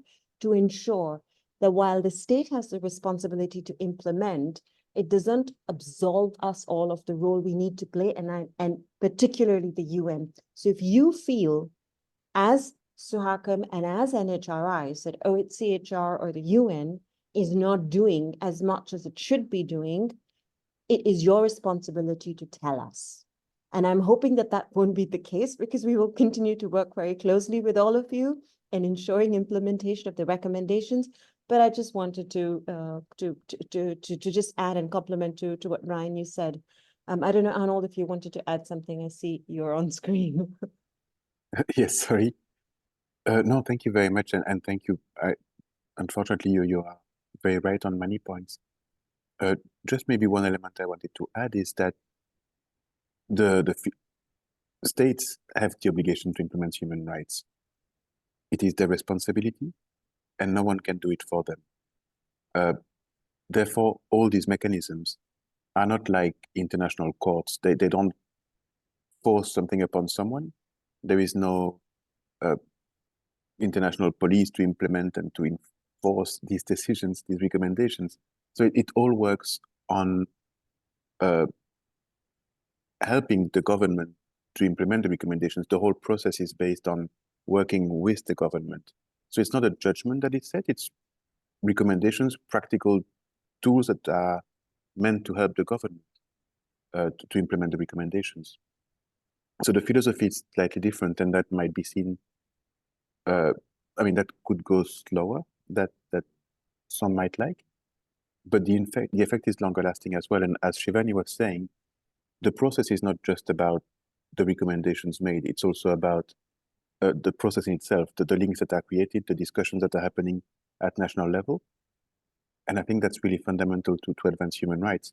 It's not just what is being said internationally and what is being done, it's what is being built together that can, within the country, that can have a lasting effect.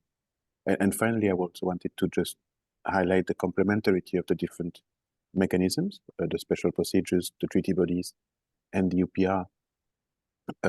All three mechanisms have the same objective, but each with their specificities. So special procedures, when they conduct a country visit at invitation of the government, will have a more in-depth knowledge of, they will meet with all stakeholders, they will be in the country, so they will know the context very well and made some very tailored recommendations. And they are experts working on a specific topic. The treaty bodies are composed of experts, so they will, based on the information submitted, have a good idea of the context and will be able to make recommendations really based on their in-depth expertise in that thematic as a group of experts, while the UPR is a peer review, which has the big advantage of, where we are concerned of states, as was said before in the introduction, it's the only mechanisms with 100% participation by states, because states don't like to look back with other states, and there is the opportunity as well for states to support the implementation of recommendation. So there's a bit of peer pressure, but at the same time, it's not a mechanism expert. So each mechanism really has its added value, but they all work with the same purpose of encouraging the state to, helping the state to implement as much as possible its international obligations. Thank you. Thank you, Mr. Mani and Mr. Arnab, for the intervention. I think it is important for us to note that UPR is the only UN mechanism that have 100% participation rate from the state UN member state. no other mechanism have this very high 100% participation rate, because this is conducted in very non-confrontational manners and in very diplomatic ways. So because of this, we are encouraged to use this opportunity to engage with the government, because the government is very open to it.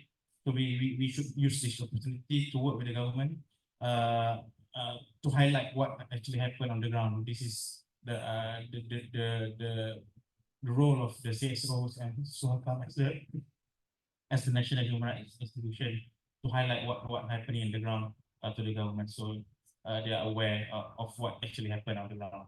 So I think there is one more question, two questions. This is maybe the last round, because we want to listen to the recommendation after this. So we have two questions. Okay, first, after that we give to. Hi, my name is Alyssa and I'm from Malaysian Youth Diplomacy. I have some questions more of clarifications. I think, first of all, when we engage in the UPR, I believe we also should focus on the implementation part, so that is more of the focus of these questions. First, the SUHACAM has like a database of all plan of actions or national action plans surrounding these type of human rights, because one word that at my diplomacy we focus on is on peace and security. And when we are trying to engage with, for instance, the Ministry of Foreign Affairs and Youth and Sports, they all say, yeah, we're doing something, but there's actually nothing when we touch upon the experts. So because this is also pertaining elements of human rights, the SUHACAM has like a list of database and the progress of it. That's number one. Number two is that more on the streamlined efforts, because for instance, the work that we do, we also give submissions, like for instance, the recent Global Digital Compact on digital rights, and other areas like for instance, ECOSOC and the Asia Pacific Sustainable Development Forum. So with all of that considered, how does, in this case, regardless of SUHACAM or Komango or any of those who are involved in the UPR process, touch base to streamline all of these efforts? And in this case, we also like to know how can we participate to also offer the intergenerational equity fund. And lastly, considering more on the problem, on the implementation problems in Malaysia, is that the recommendation does not really specify any ministry when we talk about it when we localize in our context, right? I mean, like, the states can't point fingers which ministries to do. I think that's our job to do so. So do, in this case, Komango or SUHACAM actually direct which recommendation to certain ministries? Because I think when we were tackling some of the questions, like mentioned earlier, MOFA has been receptive, I think because we had close relations with them. But other ministries, for example, Youth and Sports or KDN, has a lot of resistance on certain areas. So would love some clarification on this sense.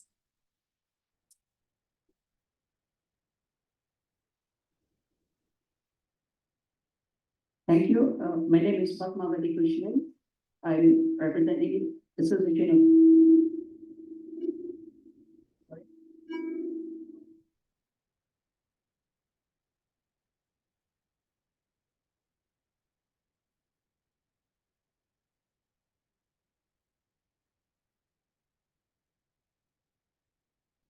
I'm representing Association of Women with Disabilities, Malaysia. And also note that I was a former senator representing persons with disabilities at the Dewan Garden. My question is, we did hear from our Malaysian representative there, who mentioned that MOFA, Ministry of Foreign Affairs, is the focal point for this process, UPR, and that they have biannual multi-stakeholder engagement. And it is surprising that I do not believe that all the CSOs are aware of this. How do they reach us, the CSOs, reach us via whom? Okay, let me bring it to the point that today the event has been organized by SWACAM and they invited us as well. And SWACAM being our National Human Rights Institute, yeah, can MOFA via SWACAM reach out to CHO, or do they have any other means of reaching out to all the CHOs? Perhaps through the members of parliament or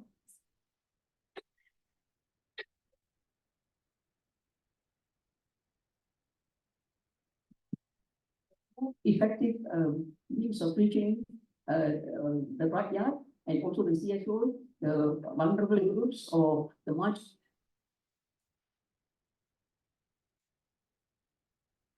It would be easier to reach via the members of parliament. The people, those constituencies who elect.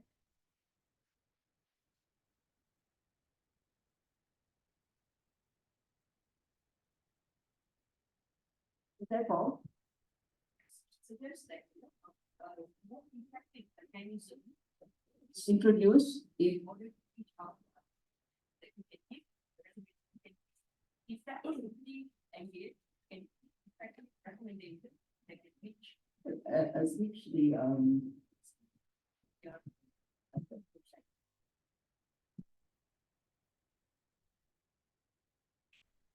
Thank you for the question. Maybe I can try to respond on the first question on the database. I think for SWACAM itself, we do not have that database. However, we believe that the government, with the assistance from the OACHR, is currently developing the National Recommendation Tracking Database.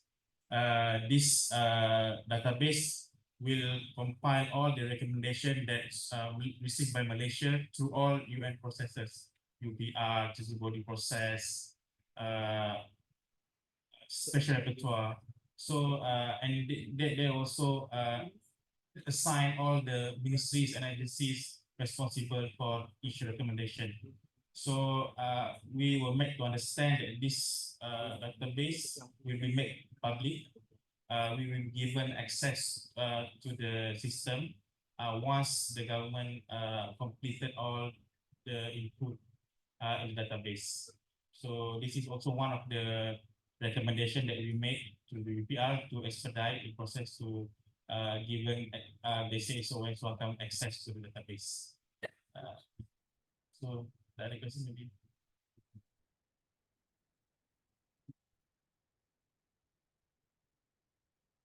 Okay. All right. On ministry, actually the secretariat is the Ministry of Foreign Affairs. So the Ministry of Foreign Affairs are the one who assign which ministries are responsible for what recommendations. But what they do is that they did it in a very diplomatic way, where they will say they will ask us which ministry can carry and take over the recommendation. That's why it took 2 years for them to decide. So in the end, the ministry, MOFA just decided, okay, please, you are on the lead agency, please take over. So that is in terms of like how, so we as civil society organizations, we don't want to interfere in those processes. But I think I did raise in the meetings as well. I think it's taking too long of our time. Every meeting we come is always Tai Chi. So I raised that in those meetings. So after that, they made their decision. So I think that was quite clear.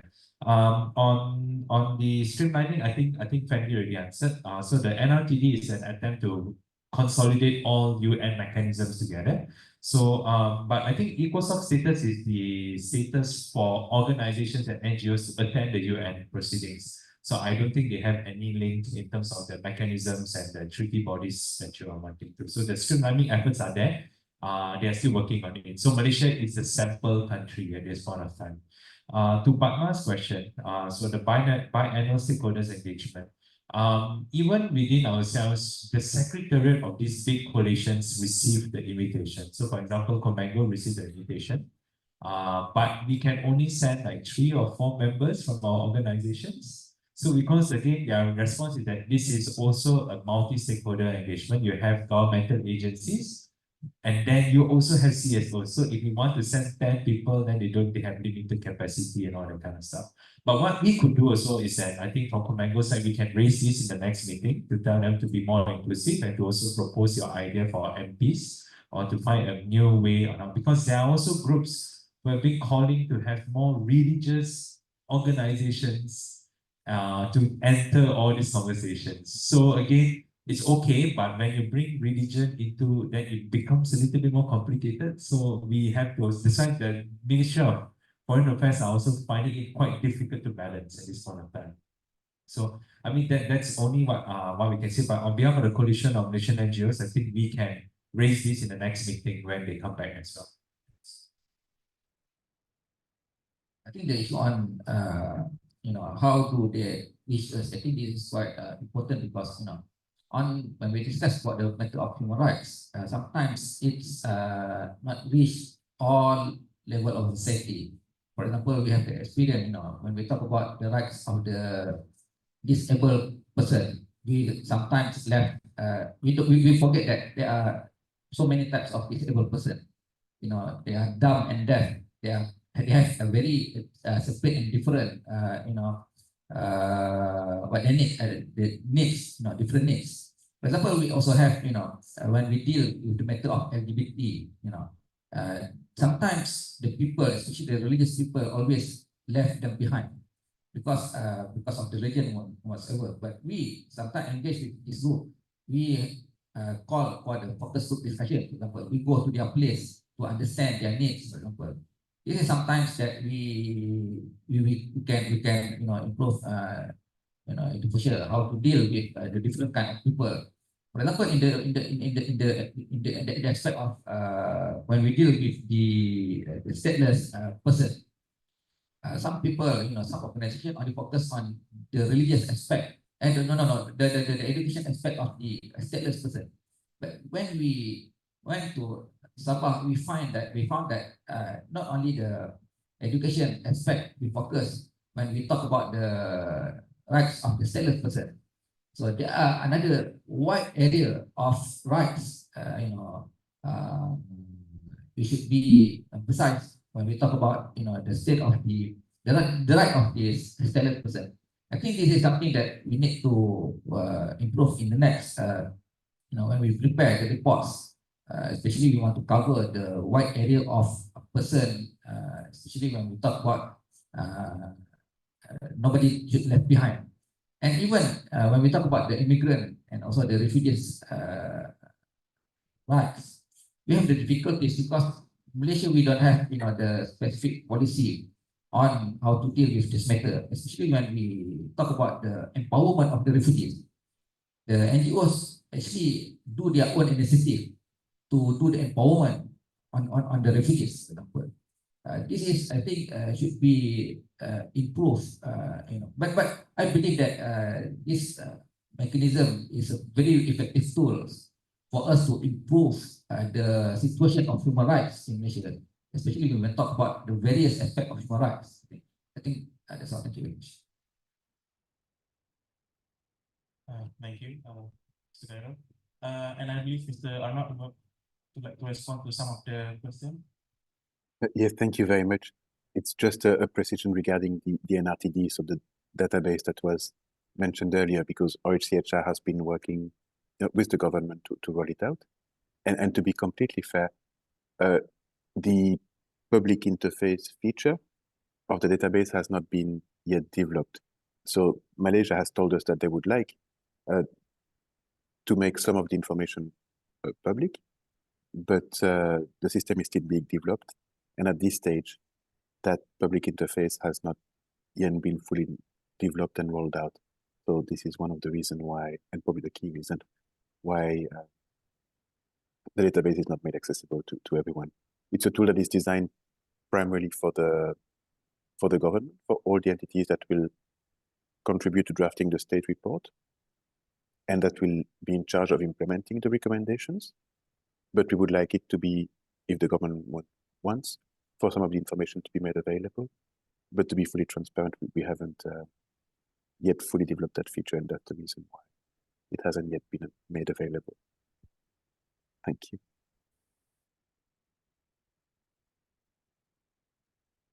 Thank you, Mr. Arnold.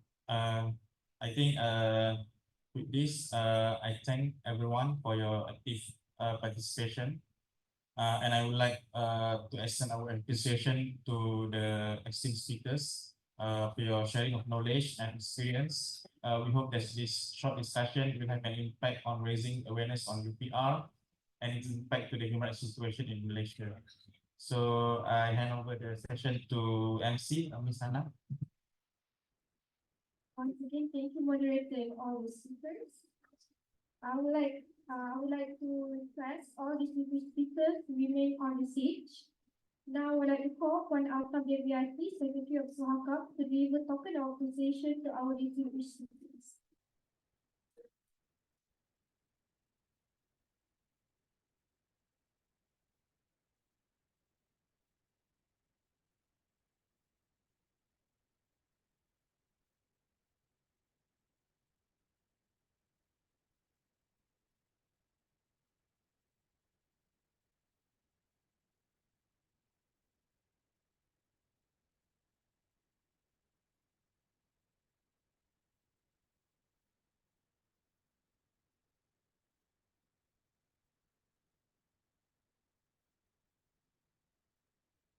Thank you so much for Nataf and all the speakers. We have photo session now.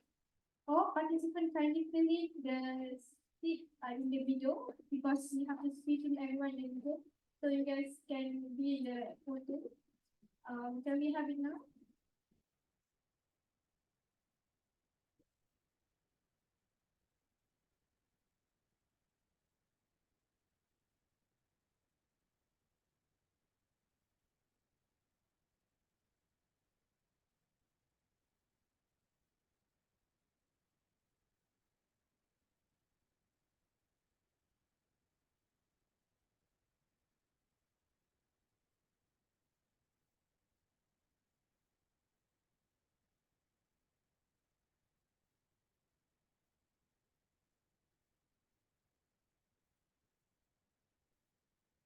If possible, if you guys can fill in the empty space in front.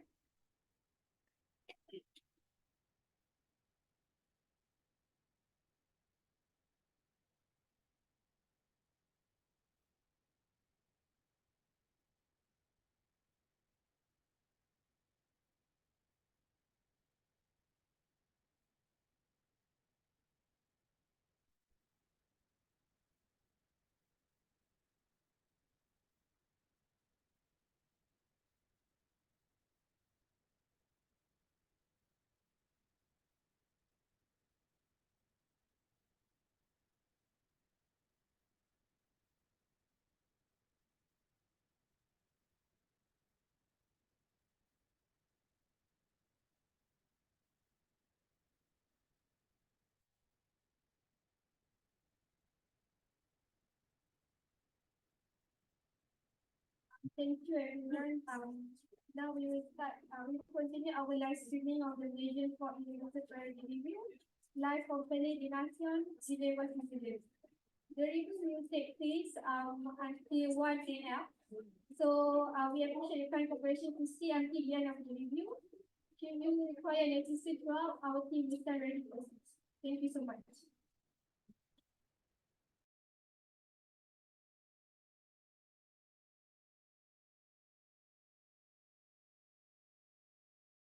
Peoples and 4, ratify the Convention on Indigenous and Tribal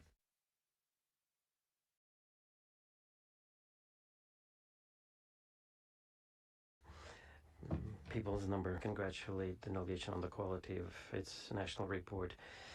I would like to encourage strongly Malaysia to continue its active and effective policy aimed at universal and free of charge scholarization of children.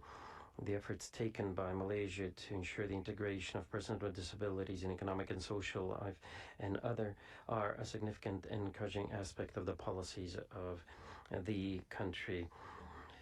We have seen that significant progress has been achieved, but still work needs to be done. In conclusion, we'd like to recommend to Malaysia to ensure that throughout its story there is a ban on FGM. Thank you. Thank you. I give the floor to the delegation of Costa Rica. Thank you very much, Mr. Vice President. My country thanks Malaysia for the presentation of its report and congratulate the country on the mandatory abolition of the death penalty, a clear sign of leadership in the region. Costa Rica recommends the abolishment of the death penalty to continue strengthening and guaranteeing the independence of Shukam and ensure that it works on the basis of Paris principles. 3, ban FGM. 4, prevent child labor through strengthening the capacities of the work labor inspectorate capacities. 5, guarantee universal access to health services for vulnerable groups, for example, stateless persons and refugees, limiting high levels of fees for these services. Thank you. Thank you. I give the floor to the delegation of Croatia. Vice President, Croatia welcomes the delegation of Malaysia and thanks them for their report. We commend Malaysia on the adoption of the National Human Rights Action Plan in 2018. Our recommendations are following. 1, ratify the International Covenant on Civil and Political Rights and the second optional protocol to the Covenant, aiming at the abolition of the death penalty. 2, undertake comprehensive reform of all legal systems to eliminate inconsistencies among them, including by aligning the definition of the child with the definition provided by the Convention on the Rights of the Child, and ensure that the minimum age of marriage is 18 without exception. 3, prohibit by law all forms of female genital mutilation and abrogate the fatwa on female genital mutilation issued by Malaysian National Council of Islamic Religious Affairs in 2009. We wish Malaysia a successful UPR session. I thank you. I thank the distinguished ambassador of Croatia for his statement. And now I give the floor to the distinguished ambassador of Cuba.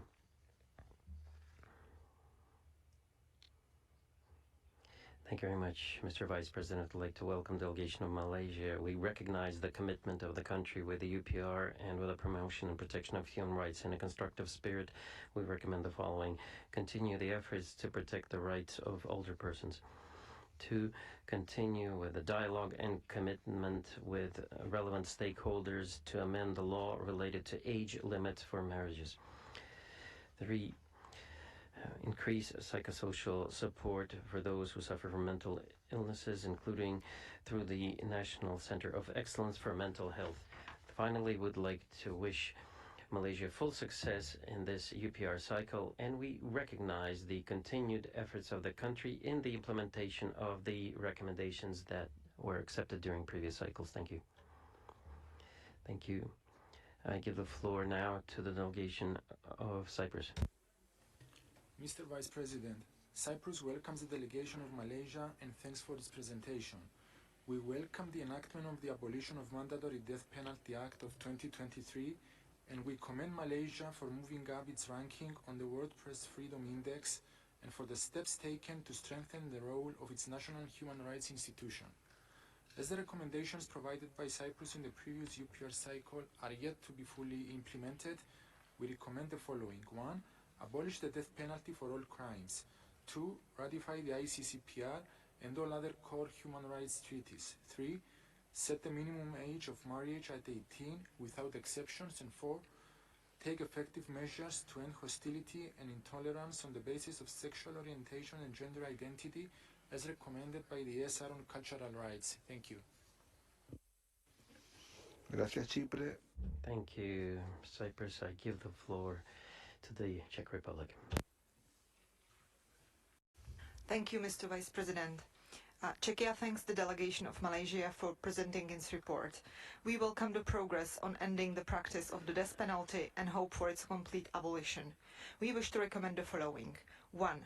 Set a clear time frame for the ratification of the ICCPR, the CAT, the International Covenant on Economic, Social and Cultural Rights, and all other core international human rights treaties, including their optional protocols and the Rome Statute. 2.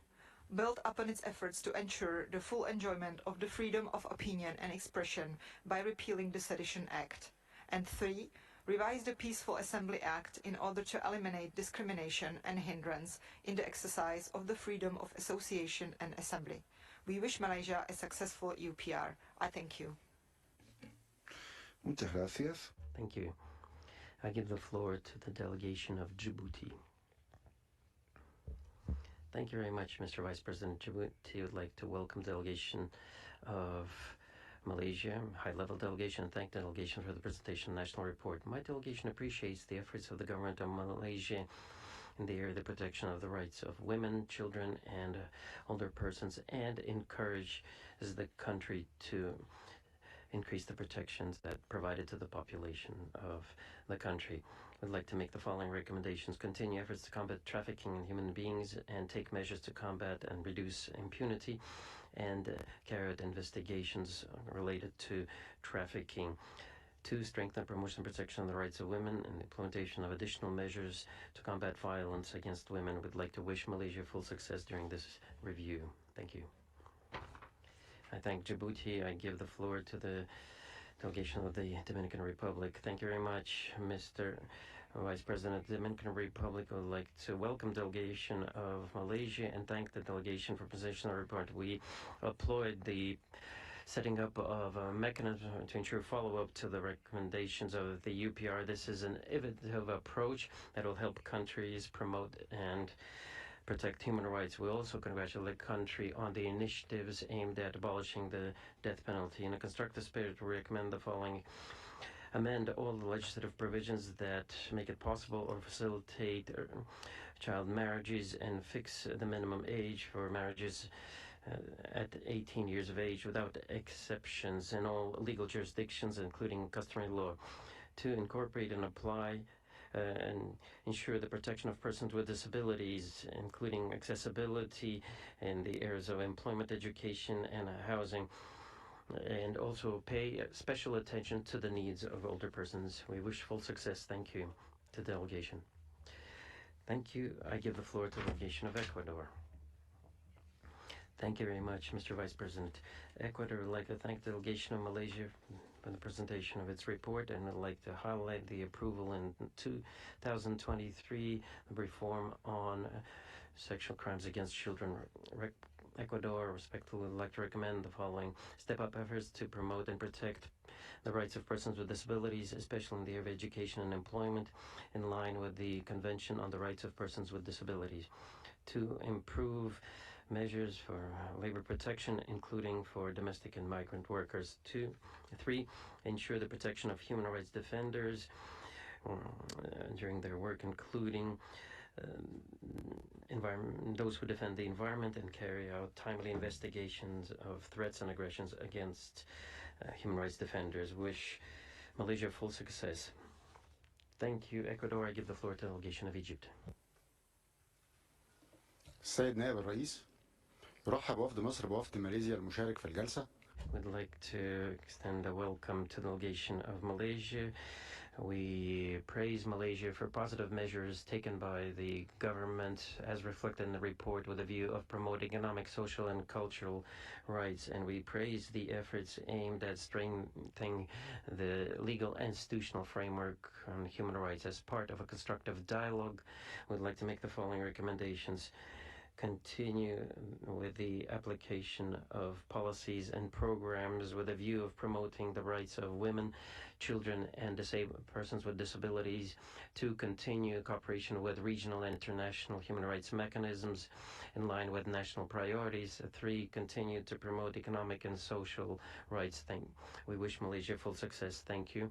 Thank you, Egypt. I give the floor to the delegation of Eswatini.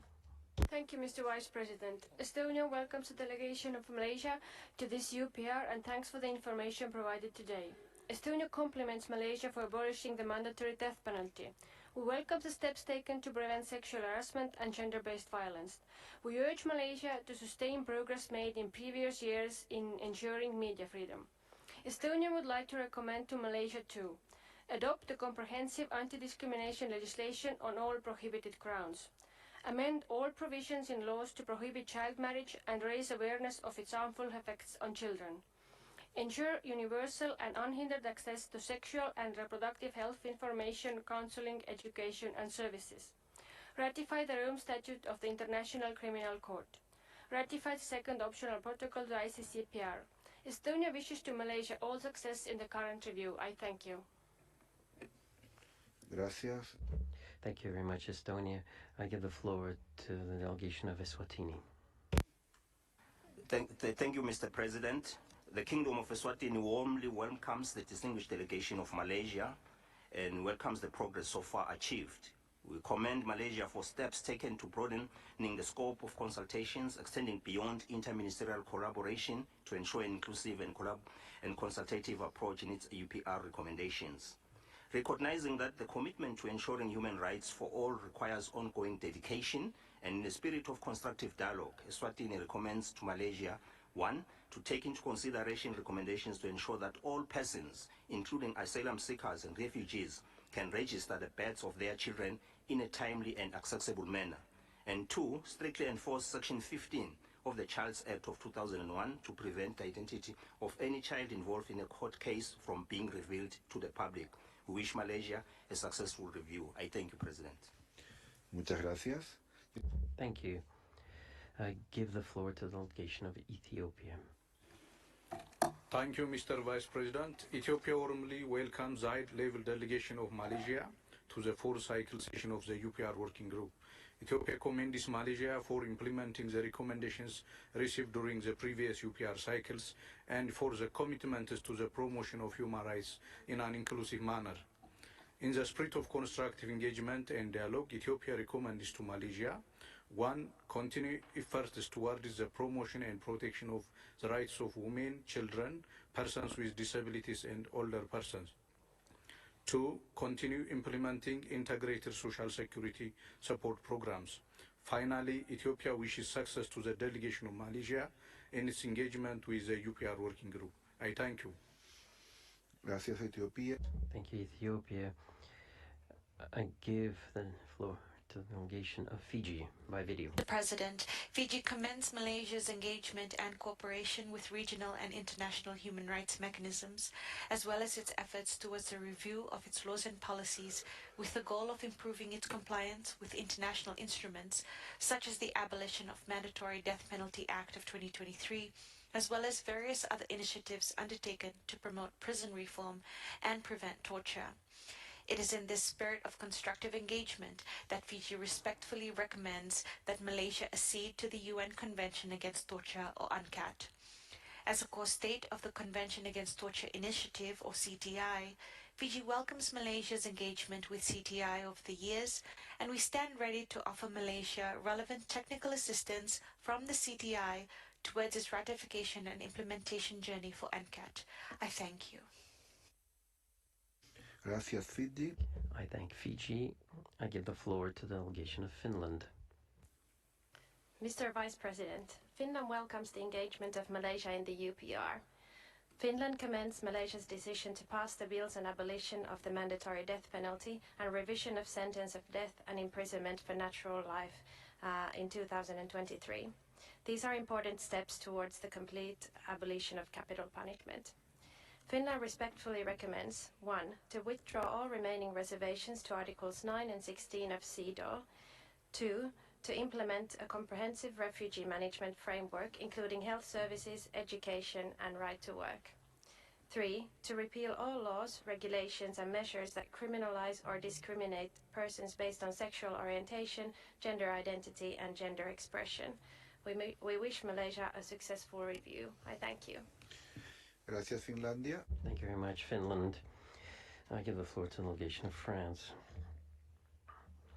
France welcomes the progress achieved in the area of human rights, especially the law that repeals mandatory death penalty and the law that criminalizes sexual harassment. We encourage Malaysia to continue its effort and make the following recommendations.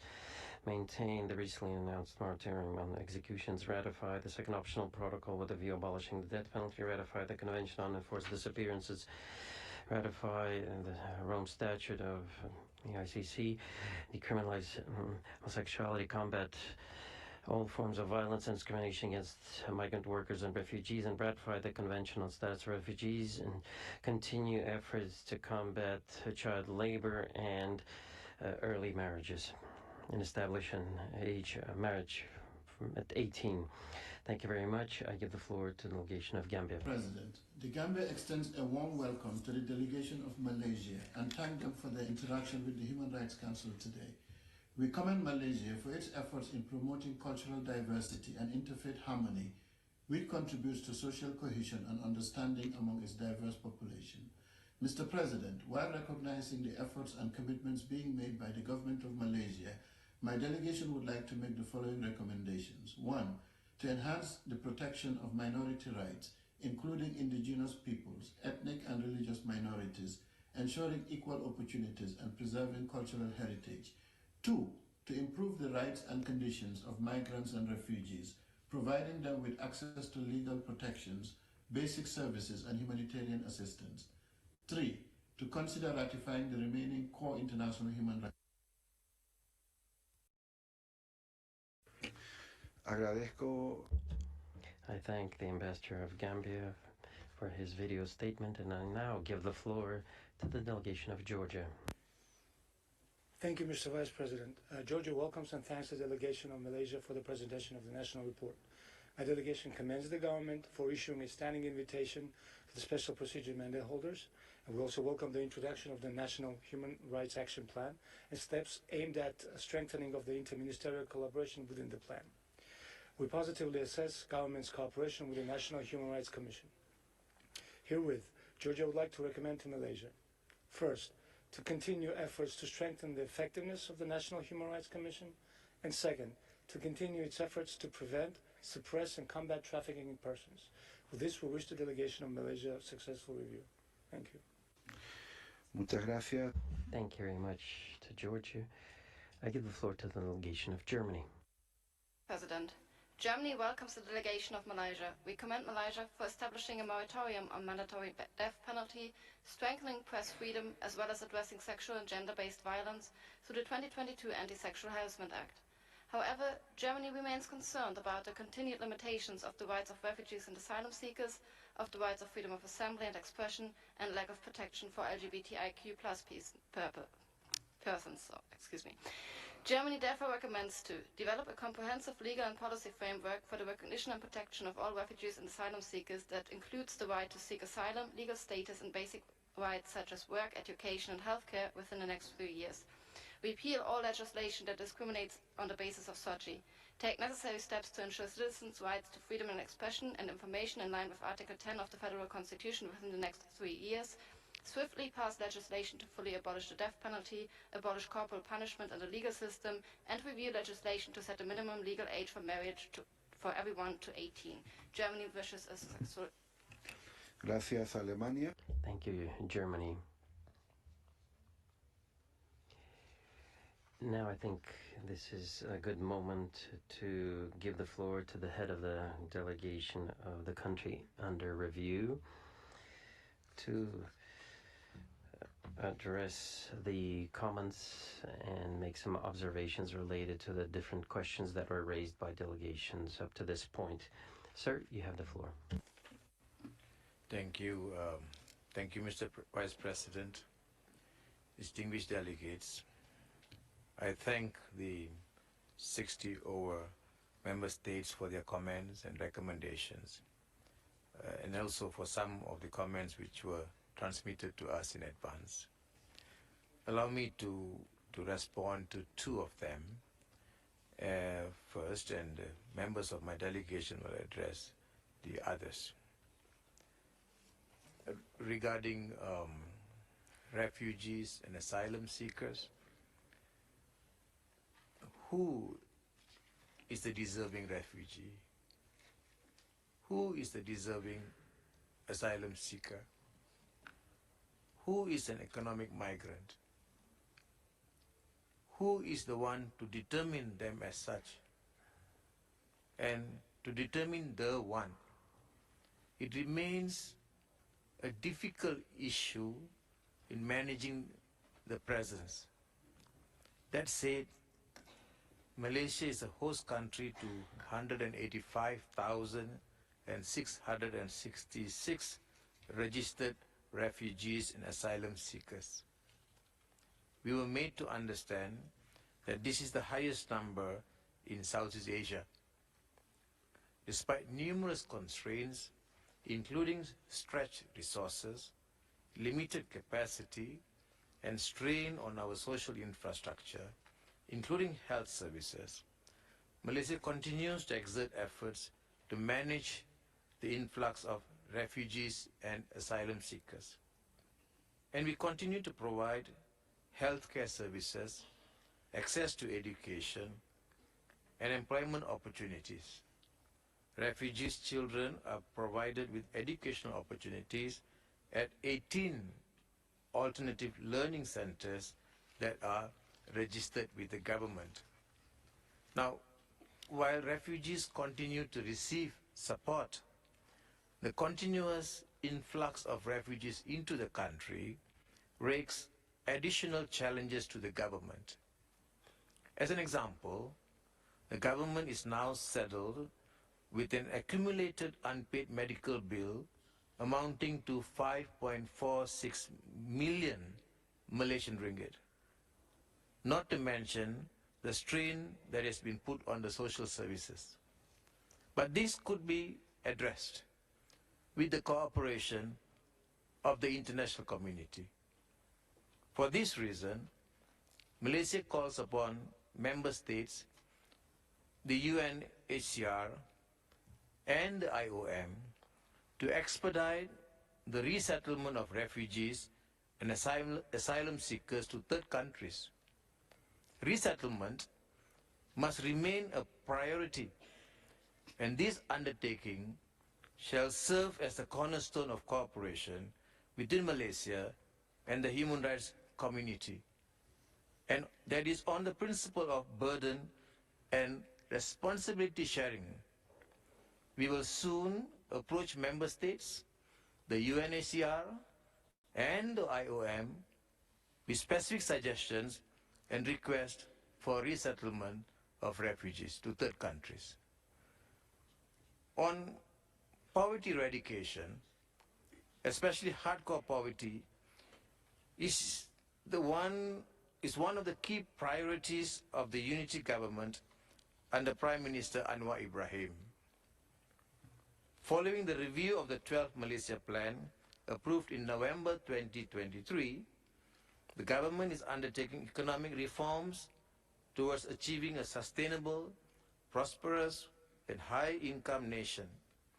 This exercise is undertaken under the whole-of-nation approach involving all stakeholders from government to the communities. The ultimate goal of the government now is to ensure that no one is left behind from reaping the benefits of socio-economic development and have equal access to opportunity. In increasing the standard of living, regardless of ethnicity, location, gender, and socio-economic background. For 2023-2024, the government has allocated 30 billion ringgit specifically for poverty eradication through the creation of job opportunities and strengthened social protection. In addressing the structural issues, the government is focusing on increasing household income through the People's Income Initiative, a program that enables productive groups to generate income through various economic activities. Many poverty eradication programs are being implemented, not just to address disparity between urban and rural areas, but amongst regions too, including in the states of Sabah and Sarawak. This includes the Urban Community Economic Empowerment Program, the People's Wellbeing Development Scheme, and the Orang Asli Economic Development Program. The government has allocated 64.2 billion Malaysian ringgit in 2023 and 52.6 billion Malaysian ringgit in 2024 to provide aids and social assistance programs. Towards this end, a near real-time central database, or known as PADU, was launched in 2024 to facilitate the government in data-driven policy and decision-making, as well as in ensuring targeted assistance is provided only to those deserving. We are hopeful that the economic reform, including in eradicating poverty through a whole-of-nation approach, will enable the government to provide and safeguard basic human rights for all Malaysians. Mr. Vice President, distinguished delegates, I now invite representatives from the Legal Affairs Division of the Prime Minister's Department, the Attorney General's Chambers, the Ministry of Home Affairs, the Federal Court of Malaysia, and the Ministry of Women, Family and Community Development to address other key issues. Thank you.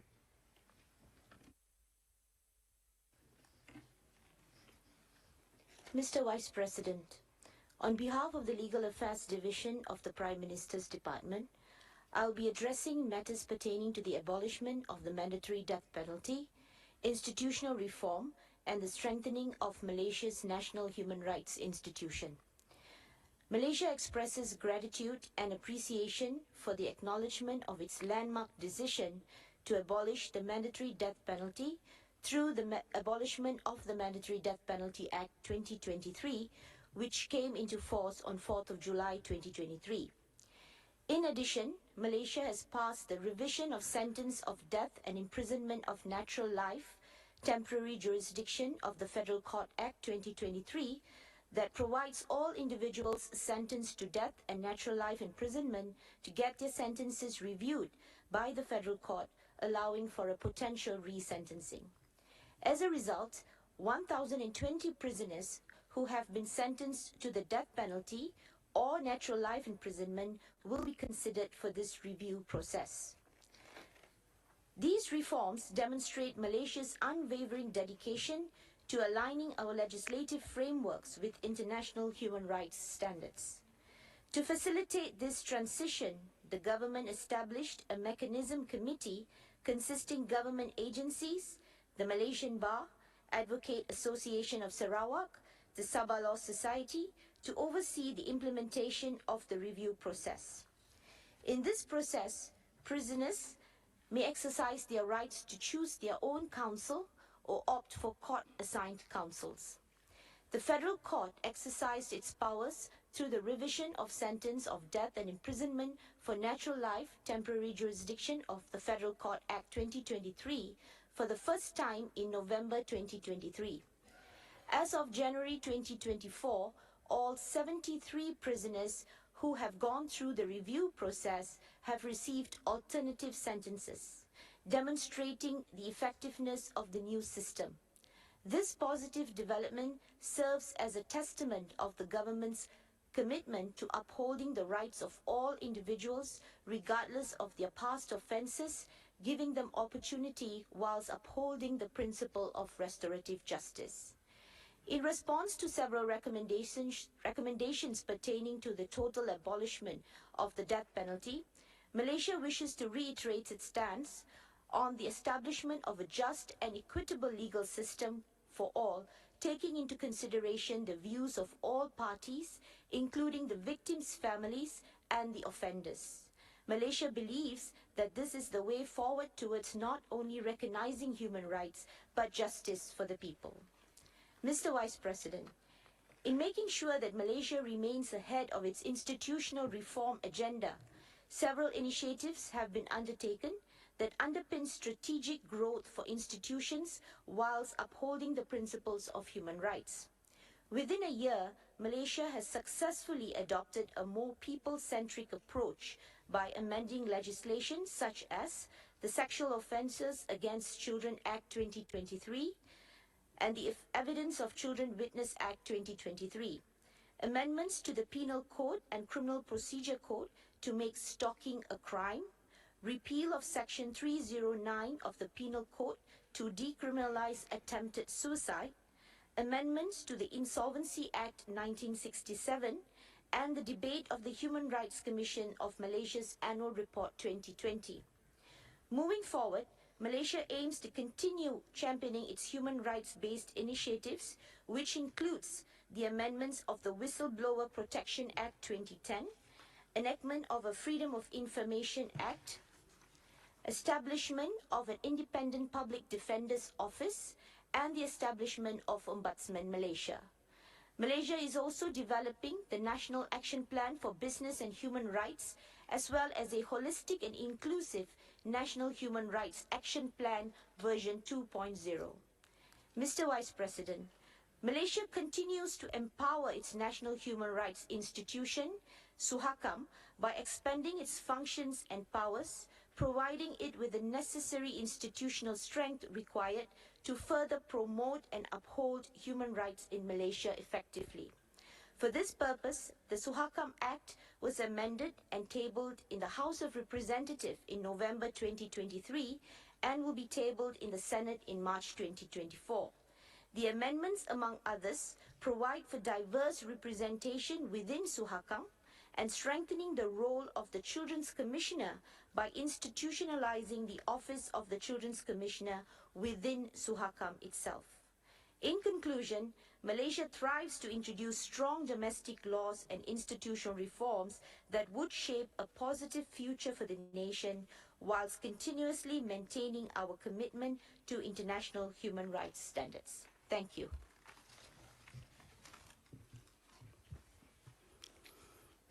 On behalf of the Attorney General's Chambers, I'm going to address the recommendations on the ratification of the remaining human rights treaties and the harmonization of the legal system in Malaysia. The Federal Court, the Federal Constitution as the supreme law in Malaysia, is the main guiding instrument in Malaysia's approach towards undertaking responsibilities enshrined in international covenants and treaties. We are also guided by our domestic laws and national policies consistent with the unique characteristics of the Malaysian society, a multi-ethnic, multicultural, and multi-religious society. And in promoting human rights, we stand guided by the Universal Declaration of Human Rights and other applicable human rights standards, including the ASEAN Declaration of Human Rights and the Cairo Declaration of Human Rights in Islam. In terms of our approach towards ratification of the remaining core human rights instruments and treaties, or a relook at the existing reservations, we continue to take a two-pronged approach, namely accelerate human rights literacy on doctrines and instruments of human rights to pave the way for buy-ins, and simultaneously we continue to undertake institutional and legislative reforms and capacity building. These pragmatic approaches are necessary to enable Malaysia to fulfill its obligations and responsibilities effectively in the letter and spirit of the covenant or treaties it so ratifies. These reforms that were implemented since our last review in 2018, as illustrated in our present national report, are a testament to Malaysia's commitment in adhering to the universal human rights norms and principles. More legislative reforms are still being reviewed. Mr. Vice President, I will now address the recommendation on the harmonization of the legal system in Malaysia. Our federal constitution provides that civil law and Sharia law coexist as a parallel legal system in Malaysia. And apart from civil laws, Muslims are also subjected to Sharia laws, notably in the area of family laws. The federal constitution also recognizes native laws as an integral part of the legal system, with the native courts having jurisdiction to hear cases under native laws and customs. Malaysia has taken numerous measures as a continuous effort to harmonize Sharia and civil laws. Several committees were established by the federal government to review Sharia laws related to criminal offences, criminal and civil procedures, and family law. For instance, states have begun adopting provisions on remote communication technology in virtual Sharia court proceedings following the practice in the civil court. In addition, a special committee has been established to study issues on the competency of the State Legislative Assembly to enact Sharia laws and the jurisdiction of Sharia courts under the Federal Constitution. This establishment is one of the efforts by the government to address the jurisdictional conflicts between the federal and state authorities. The Sharia community, which consists of Sharia and civil laws experts, had recommended solutions to various issues, including on harmonization of Sharia and civil laws. These efforts have resulted in amendments to, among others, the Law Reform Marriage and Divorce Act 1976, the Islamic Family Law Federal Territories Act 1984, Employees Provision Fund Act 1991, and Rules of Court 2012. The Sharia community also held meetings to harmonize issues on child marriage in Malaysia. To illustrate, Islamic Family Law State of Selangor Enactment 2003 was amended in 2018 to standardize the minimum age of marriage at 18 for both men and women. The Sharia Community Conference in 2023 had gathered 80 Sharia and civil law experts to discuss issues on Sharia criminal offences relating to publication by electronic means and proposed amendments to Sharia criminal procedures in order to harmonize Sharia and civil laws. The Attorney General's Chambers of Malaysia has collaborated to organize the 5th International Conference on Harmonization of Sharia and Civil Law in 2023 with the International Islamic University of Malaysia. At the conference, practitioners, scholars, and researchers had deliberated and exchanged ideas and experiences on aspects of harmonization of Sharia and civil laws, as well as to enhance its methodological guidelines and to ensure ideas on harmonization are current and well documented. Mr. Vice President, moving forward, we will continue to engage constructively with member states within the framework of the Human Rights Council. I thank you. Yes. Mr. Vice President, I am from the Ministry of Home Affairs, and I am going to address matters under the pillar of civil and political rights. The right to freedom of expression is guaranteed under the Federal Constitution. In this regard, the government prioritizes an enabling environment where the exercise of freedom of opinion is done responsibly. The government has continuously engaged the relevant stakeholders to review the application of certain laws, such as the Sedition Act 1948 and the Printing Presses and Publication Act 1984, and this will be an ongoing exercise. On statelessness, the government has successfully conducted a total of 8,065 Mekar outreach registration program services from 2018 to 2023, which is an effort to provide advisory services and implement awareness-raising programs related to national documentation, including in rural and remote areas. On the citizenship issue, the government is taking a positive direction to review Part 3 of the Federal Constitution, and after receiving consent from the Conference of Rulers, the government will proceed to table the amendments in the upcoming parliamentary session this year. The government continues to enhance the treatment of detainees in detention centers by implementing reforms of the prison through the development of a code of conduct for law enforcement officials, periodic inspections by the International Committee of the Red Cross that visited 4 prisons in 2023, permitting visiting justices to visit any prison at any time, in which they made 12 visits to 9 prisons in 2023 and investigating any complaints or abuse within 72 hours. On the issue of overcrowding in detention facilities, the government has implemented alternative sentence to offenders who are sentenced to imprisonment of less than 3 years, where the offenders are required to carry out compulsory community work outside prison walls and allowed to live with their families and continue with their current jobs. This approach is implemented to facilitate their reintegration into the society.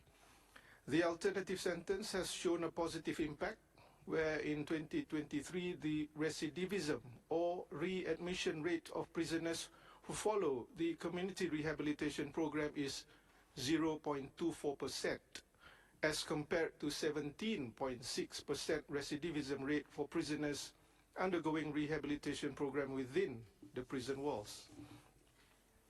The government is implementing various preventive measures to prevent death in custody. Prisoners or detainees are given proper medical treatment, and all prisons and immigration depots are staffed with experienced medical officers or attended by medical personnel on scheduled visits. Serious cases are immediately referred to nearby hospital for urgent treatment.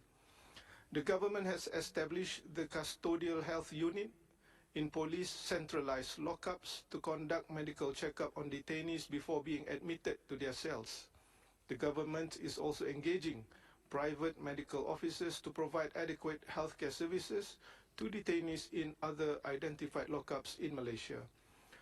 On the alternative to detention, the government in 2023 has established Baitul Mahabbah, a conducive care center in the states of Negeri Sembilan and Sabah, to shelter foreign children aged 10 and below with their guardians who have been detained in immigration depots. The centers were established on the concept of shared responsibility and burden approach in collaboration with NGOs, civil society and private sectors in the provision of basic needs and the implementation of activities for the children. Currently, the 2 centers are equipped with child-friendly facilities and house 65 children. In its effort to combat trafficking in persons, Malaysia prioritizes a victim-centered approach by providing care and protection to victims through 8 government shelter homes. The Victim Assistance Specialist Program had also been established, where a total of 222 victims have received the assistance. Malaysia has updated the National Guidelines on Human Trafficking Indicators 2.0, and through the updated guidelines, 604 law enforcement officers have undergone training to strengthen technical expertise related to screening and identification of victims and investigation and prosecution techniques in combating human trafficking. In 2023, awareness on combating human trafficking has been widely broadcast to the public, with 2,457 and 40,474 public service announcements on television and national radio networks, respectively. Security laws for preventing violent extremism, terrorism, and serious crimes are not arbitrarily used against any particular individuals or groups. There are various safeguards to protect the rights of the detainees, including the right to be informed of the reasons for their arrest, the right to consult their own lawyers, and the right to file the writ of habeas corpus and judicial review. Thank you. Mr. Vice President, I am representing the Office of the Chief Registrar of the Federal Court and will be addressing on the issue of fair trial. Malaysian Federal Court upheld that no person shall be deprived of life or personal liberty save in accordance with law. It further upheld that any arrested person shall be informed as soon as may be of the grounds of his arrest, and the ground must already be in existence at the time the person is arrested.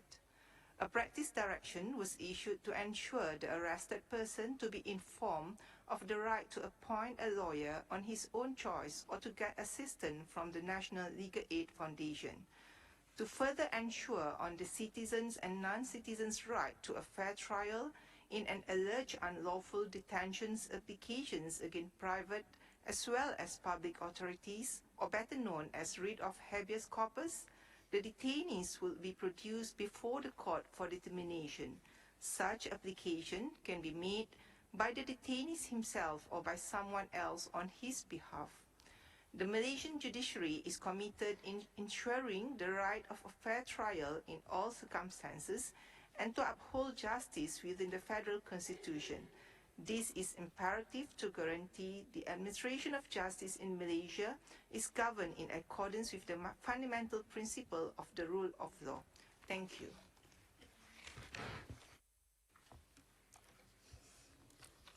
Mr. Vice President, I'm from the Ministry of Women, Family and Community Development, and allow me to address some issues concerning children, women, persons with disabilities and older persons. Malaysia is fully committed to protect the rights of children. For this purpose, the government in September 2023 further strengthened child protection by revamping the Children's Division, Department of Social Welfare into a full-fledged Children Development Department. It focuses on prevention, rehabilitation, development and integration of children into the society. This department will enhance Malaysia's efforts and efficiency towards child protection, including in handling cases of child abuse and neglect. To further empower the department, the government will place over 900 personnel by 2026 and increase ratio of protection officer handling children cases from 1 officer to 108 cases to 1 officer to 30 cases in order to provide a more focused attention to their issues. On child marriage, the government has launched the National Strategy Plan in addressing the causes of child marriage 2020-2025. This plan covers awareness campaigns on sexual and reproductive health, gaps in legislation, education, strengthening family support system, and collecting socio-economic data. Currently, the government is undertaking a midterm review of the plan to assess the effectiveness of the current strategies and programs. Through the implementation of this strategy, there has been a significant reduction of child marriage cases. In the state of Selangor, for example, there was a reduction of 82.8% between 2018 to 2022. The government has accelerated the implementation of Sexual and Reproductive Health Education, SRHE. Among others, tailored health education materials for adolescents are disseminated in in-school programs as well as in the digital platforms. In order to enhance information accessibility, 18 Cafe Teen Centers were established and an outreach truck has been deployed to cover out-of-school programs in high-risk areas. The success of counseling is underscored by these centers which provide out-of-school SRHE programs. Given that child marriage is a complex and multi-sectoral issue in Malaysia, the government will continue to advocate for change within the community. This includes awareness-raising campaigns and continued engagements with various stakeholders. Mr. Vice President, the government made significant advancements in promoting gender equality and empowering of women. In 2022, the government enacted the Anti-Sexual Harassment Act. The Act underscores the commitment to creating a safer environment. As of July 2023, 4,137 individuals have been trained to sensitively respond to victims of sexual harassment. Another milestone will be accomplished when the government establishes an anti-sexual harassment tribunal by September 2024, which will provide a mechanism for redress. The government is moving forward with its intention to establish an effective protection and redress mechanism in addressing domestic violence. Towards this end, in 2019, the government established and institutionalized a multi-stakeholder committee on domestic violence. The government also revised the guideline on handling domestic violence cases on 7 April 2023.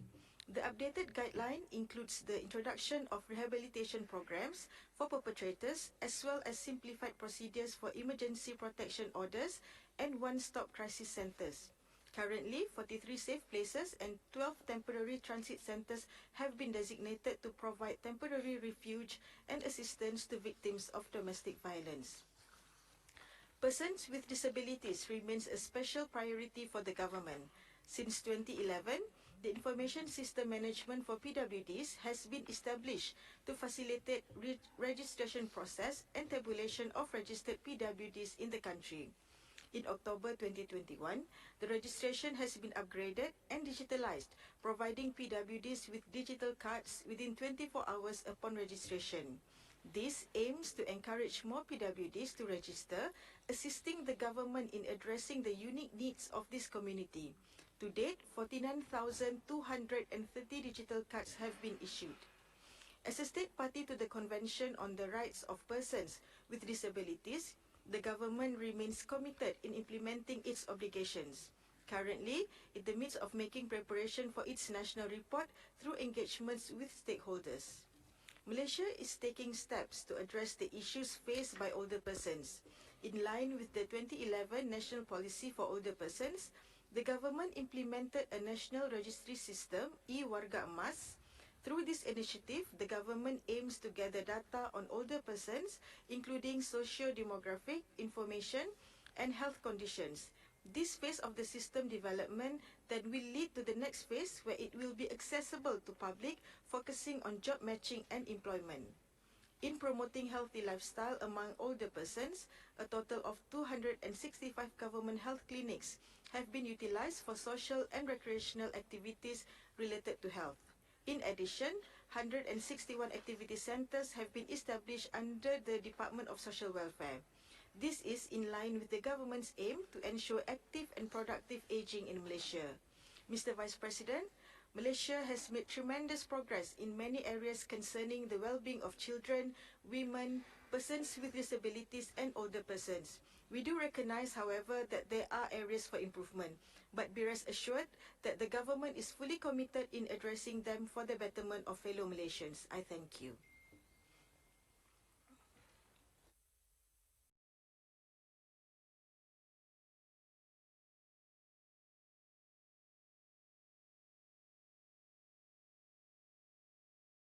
Muchas gracias.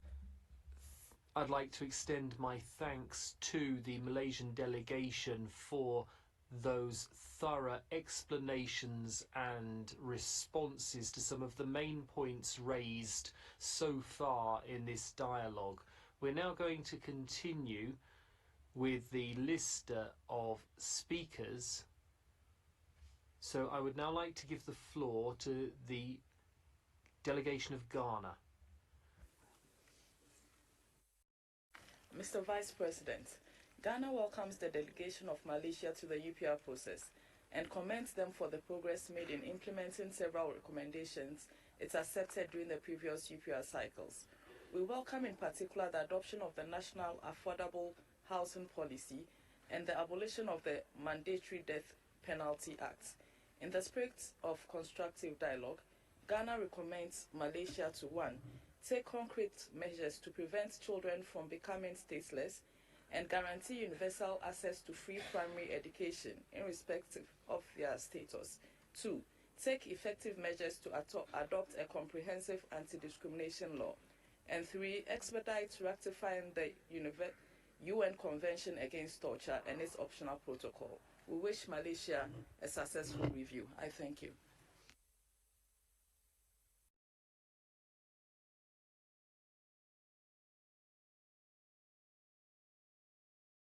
Please welcome the delegation of Malaysia to the 4th UPR cycle. We note the country's initiatives on the advancement of women's rights, such as the adoption of the Anti-Sexual Harassment Act of 2022. We further appreciate its efforts towards the abolition of the capital punishment and especially the adoption of the abolition of Mandatory Death Penalty Act in 2023. Further concrete actions are needed towards the effective protection of human rights in the country. Greece recommends that Malaysia, 1. Engage constructively with the civil society and involve them in the advancement of the human rights agenda. 2. Take concrete measures to ensure access to free and inclusive education for all children. 3. Take immediate measures to detect, investigate, prosecute and sanction the crimes of sale and sexual exploitation of children. 4. Effectively prevent and combat trafficking in persons, including by ensuring that all persons involved are subject to thorough investigation and prosecutions. Wish the delegation of Malaysia a successful review. Thank you. Muchas gracias. Thank you very much. I'd now like to give the floor to the distinguished ambassador of Hungary. Señor Vicepresidente, Hungary welcomes the delegation of Malaysia and thanks for the presentation of its national report. We note with appreciation the positive developments concerning the abolition of mandatory death penalty, the prevention and awareness of sexual harassment, as well as freedom of the media. In this respect, we highlight the abolition of mandatory death penalty act, the anti-sexual harassment act and related amendments to the penal code, as well as the decision to establish a media council. In a constructive spirit, Hungary makes the following 2 recommendations. Continue efforts to prevent and combat trafficking in persons and ensure the thorough investigation as well as prosecution of all who engage in trafficking and related offences while prioritizing a victim-centered approach. 2. Strengthen efforts aiming at ratifying core international human rights treaties like the ICCPR, the ICESCR, the ICERD and the CAD. We wish the delegation of Malaysia success in the current UPI cycle. Gracias, Vice-Presidente. Muchas gracias. Thank you very much, Ambassador. I would now like to give the floor to the distinguished delegation of Iceland. Thank you, Mr. Vice President. Iceland welcomes the delegation of Malaysia and its national report. In a constructive spirit, Iceland recommends the following. 1. Abolish the death penalty and ratify the ICCPR's second optional protocol. 2. Enact a Gender Equality Act in line with CEDAW and its general recommendations. 3. Lower the age of access to SRH services and information, and eliminate third-party authorization requirements. 4. Repeal all laws, regulations and measures that criminalize or discriminate against persons of diverse Sogiesc. 5. Ban conversion therapies, including Mukayam rehabilitation programs. And 6. End all forms of censorship of Sogiesc material, both online and offline. I wish Malaysia all success for its review. I thank you. Gracias. Thank you, Iceland. I would now like to give the floor to the distinguished delegation of India. Mr. Vice President, India welcomes the delegation of Malaysia. We appreciate efforts made by Malaysia to address recommendations from the 3rd UPR and commend initiatives such as National Human Rights Action Plan, National Digital Interconnection Initiative, and the 12th Malaysia Plan's efforts towards poverty eradication. In a spirit of constructive dialogue, we recommend to Malaysia to 1. Work further for promotion and protection of rights of persons with disabilities, including accessibility in employment, education and housing. 2. Work on equal education and employment opportunities for ethnic and religious minorities in public and private spheres. 3. Take concrete steps to eliminate extremist ideologies that promote and condone violence and discrimination and propagate hate speech against religious and ethnic minorities. And 4. Guarantee to all persons the right to participate in cultural and religious practices and enjoy cultural life without discrimination. We wish Malaysia all success. Thank you. Muchas gracias. Thank you very much. I'd now like to give the floor to the distinguished ambassador of Indonesia. Thank you, Mr. Vice President. Indonesia thanks the distinguished delegation of Malaysia for presenting the report. We commend Malaysia's efforts to advance women's rights, particularly in preventing violence against women. In a constructive spirit, Indonesia recommend promote a comprehensive approach to advance basic rights, welfare and livelihood of migrant workers and their family, including undocumented migrant workers and those in detention centers. Redouble effort to ensure universal access to education, including for migrant worker family.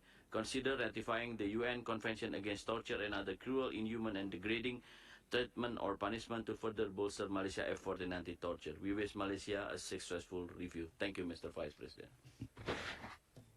Gracias, Embajador. Thank you, Ambassador. I would now like to give the floor to the delegation of the Islamic Republic of Iran. Thank you, Mr. Vice President. The Islamic Republic of Iran welcomes the delegation of Malaysia and congratulates them for the updated presentation of their national report. We commend Malaysia's efforts and initiatives for poverty eradication and measures for revising the poverty line income. We also highly value Malaysia's social protection policies that provide social assistance and social insurance for its people. We recommend the esteemed government of Malaysia to first, strengthen human rights training for law enforcement officials, to continue its efforts in eradication of poverty and empowerment of livelihood, And third, ensure effective implementation of the housing plan through allocation of adequate resources and comprehensive monitoring mechanism. Iran wishes very success for Malaysia implementation of the UPR process. Thank you. Muchas gracias. Thank you very much. I now call on the delegation of Iraq. شكرا سيد نائب الرئيس. Thank you, Vice President. We would like to welcome the Malaysian delegation to this review. We commend Malaysia's cooperation with international human rights mechanisms, and we also applaud your efforts to open up the doors to special procedures mandate holders. You have adopted national development strategies and poverty eradication programs, and in the area of social protection, these are all steps to improving the human rights situation. Our recommendations pursue efforts to combat human trafficking, to strengthen cooperation to implement the national AIDS eradication program 2023 and strengthen healthcare for older persons. We wish Malaysia every success in the review. Thank you. Tiene la palabra la delegación de Irlanda. I now call on Ireland. Thank you, Mr. Vice President. Ireland thanks Malaysia for its presentation today. Ireland acknowledges Malaysia's efforts to advance human rights domestically and notes the progress made since the last UPR cycle. We welcome the removal of mandatory death sentencing and encourage full abolition of capital punishment. Ireland is concerned, however, by the use of excessive force against people in custody, which remains common. Ireland recommends Malaysia: 1. End arbitrary arrest, detention and refoulement of children, refugees and their families. 2. Ensure refugees access to suitable education and healthcare, and UNHCR access to immigration detention centres. And 3. Repeal Articles 377A to C in the Penal Code that criminalise same-sex relations in order to guarantee and protect the human rights of LGBTQI+ persons. We wish Malaysia every success with the UPR cycle. Thank you. Gracias. Thank you. I call on Israel now. Thank you, Mr. Vice President. Israel is alarmed by reports of consistent violation of human rights in Malaysia, including discrimination, violence, suppression of freedom of expression, lack of equality, and coerced impunity. Therefore, Israel recommends Malaysia: 1. Enact comprehensive anti-discrimination legislation to protect individuals at risk of discrimination and violence, including on the grounds of ethnicity, nationality, religion or belief, sexual orientation, gender identity, disability, and age. 2. Repeal all laws that directly and indirectly criminalize same-sex sexual activities. 3. Take measures to eliminate the practice of child-enforced marriage, child labor, and physical punishment of children. 4. Adopt concrete procedures to combat sexual and gender-based violence, in particular domestic violence, and increase the establishment of shelters. 5. Ensure that all these engaged in trafficking in person and related offense, including complicit law enforcement officials, are persecuted. Thank you. Gracias. Thank you. I call on Italy by video. Thank you, Chair. We thank the distinguished delegation of Malaysia for its national report and presentation. Italy welcomes the adoption of the Abolition of a Mandatory Death Penalty Act last April and recognizes Malaysia's support in favor of the United Nations General Assembly resolution for a moratorium on the use of the death penalty. Italy seizes this opportunity to have for Malaysia the following recommendations: take further steps to fully abolish the death penalty for all crimes, eliminate all forms of violence against women and children, including by criminalizing female genital mutilation, and intensifying efforts to eradicate child early and forced marriage, strengthen efforts to prevent and fight against all forms of discrimination. We wish Malaysia a successful review. I thank you. Gracias. Thank you for that statement, Italian ambassador. I now give the floor to the distinguished ambassador of Japan. Japan welcomed the efforts and the progress made by the government of Malaysia since the previous review, including its initiative to advance gender equality, such as the establishment of the Cabinet Committee to address the constitutional issue of allowing women to confer citizenship to their children, and its effort to work with the ILO to combat forced labor. Japan recommends that Malaysia, first, continue exploring possibility to broaden its international commitment to protect human rights, including by ratifying core human rights treaties as soon as possible. And second, take further steps to strengthen domestic legislation to protect children's rights, especially by further improving access to education and combating sexual exploitation of children, both online and offline. Muchas gracias. Gracias, embajador. Thank you, Ambassador. I now give the floor to the delegation of Jordan. Mr. Vice President, at the outset I would like to welcome the head and members of the delegation of Malaysia, and we thank them for their national report and for the important and comprehensive presentation on the latest development and the measures taken by Malaysia in the context of protection or promotion of human rights as well as fundamental freedoms and the implementation of the previous UPR cycle. We would like to make the following recommendations. One, to continue to improve services rendered for older persons and persons with disabilities. Second, increase psychological and social support to those who suffer from mental illness through the National Center of Excellence for Mental Health. By way of conclusion, we wish them every success. Muchas gracias. Thank you. I call on the delegation of Kazakhstan. Thank you, Mr. Vice President. Kazakhstan warmly welcomes the delegation of Malaysia to the fourth cycle of UPR. We commend the government's commitment to constructive cooperation with UN human rights mechanisms, the strengthening of NHRIs, as well as the criminalization of human trafficking, slavery, and slavery-like practices, and the amendment of the law on combating human trafficking and smuggling of migrants. My delegation would like to make the following recommendations too. 1. Strengthen the availability and accessibility of palliative care for older persons. 2. Improve existing human rights training model for law enforcement officials to include guidelines on policy in public assemblies that are in line with international standards. 3.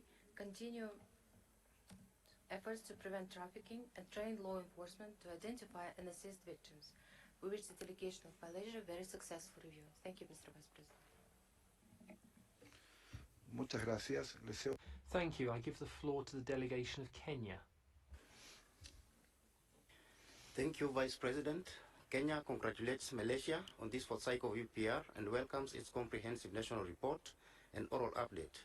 We applaud Malaysia for developing a national human rights action plan, cooperating with various regional international mechanisms, notably Office of the High Commissioner for Human Rights, through trainings and workshops on human rights topics, and taking great strides in mainstreaming sustainable development goals to its development plans. Kenya makes the following recommendations for consideration. 1. Finalize enacting legislation to establish the Office of the Ombudsman to ensure improved public service delivery. 2. Intensify its efforts to enact a law to clearly prohibit all corporal punishment in schools. 3. Take necessary steps to combat human trafficking, in particular of women and girls.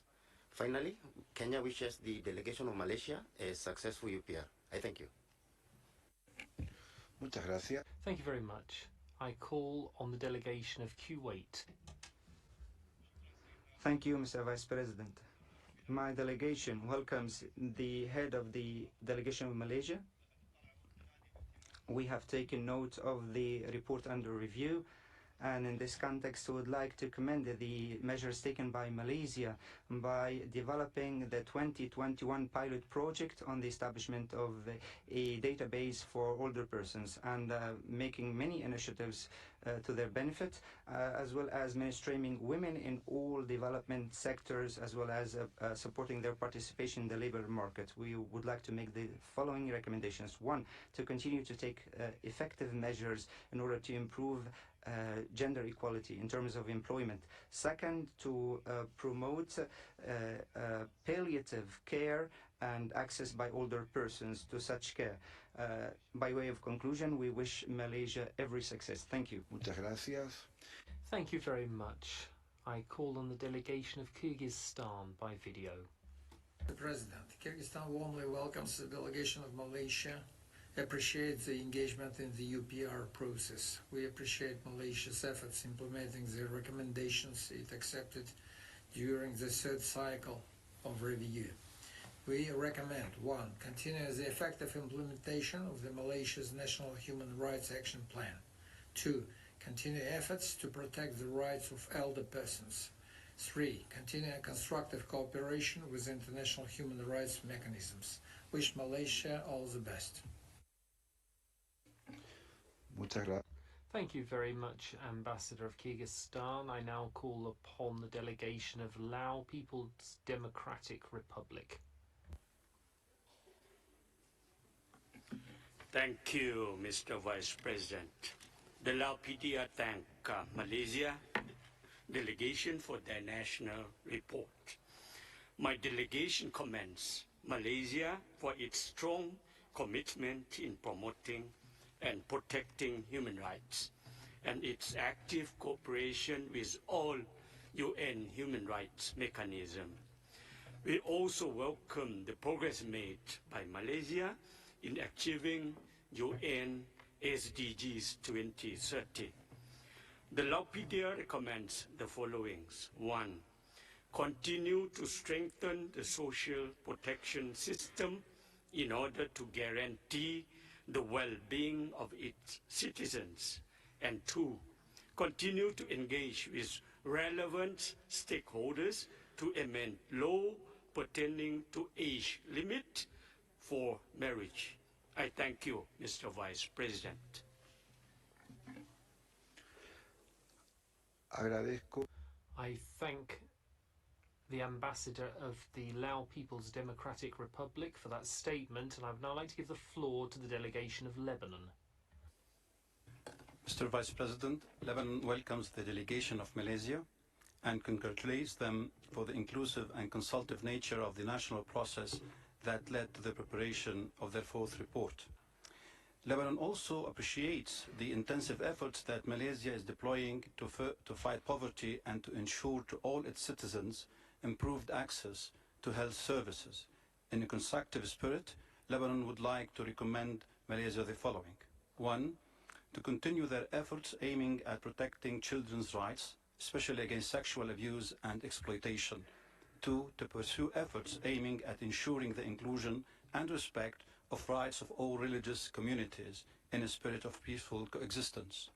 In conclusion, Lebanon wishes Malaysia all success in this review. Thank you. Muchas gracias. Thank you very much, Lebanon. I'd now like to give the floor to the delegation of Lesotho. Mr. Vice President, Lesotho welcomes the distinguished delegation of Malaysia to the fourth cycle of the UPR process. We take positive note of the measures taken by the government to improve conditions of detention facilities in line with human rights standards, particularly the Nelson Mandela rules. We welcome efforts made to translate core human rights treaties into Malaysian national language. In the spirit of constructive engagement, Lesotho wishes to recommend Malaysia to 1. Continue efforts to strengthen the social protection system, 2. Strengthen measures for the establishment of the Office of the Ombudsman. And lastly, to strengthen measures to eliminate domestic violence. We wish to conclude by wishing Malaysia every success with this UPR cycle. I thank you, Mr. Vice President. Gracias. Thank you. I'd now like to give the floor to the delegation of Libya by video.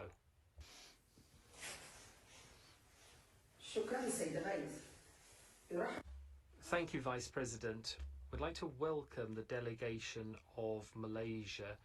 We commend Malaysia's cooperation with the UPR working group, as well as policies and strategies adopted with a view to fostering economic and social progress. These include a law to ban discrimination against women and a law to promote young people's and youth and children's rights. Please, firstly, pursue your social protection programs for persons with disabilities and ensure the sustainability of centres for older persons. We wish you every success. Thank you. Thank you. I'd now like to give the floor to Liechtenstein by video. Thank you, Mr. President. In a constructive spirit, Liechtenstein recommends that Malaysia first ratify the International Covenant on Civil and Political Rights and its optional protocols. Second, ratify the International Convention Against Torture and its optional protocol. Third, ratify the Rome Statute on the International Criminal Court in its 2010 version.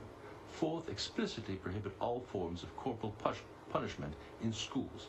And fifth, provide adequate assistance, including shelters for survivors of domestic violence. We thank you. Muchas gracias. Thank you very much. I'd now like to call upon the delegation of Lithuania. President, Lithuania welcomes the delegation of Malaysia and thanks for its national report. We commend Malaysia for significant steps taken towards the complete abolition of the capital punishment. We applaud and support your consistent efforts in this regard. Lithuania would like to make the following recommendations. 1.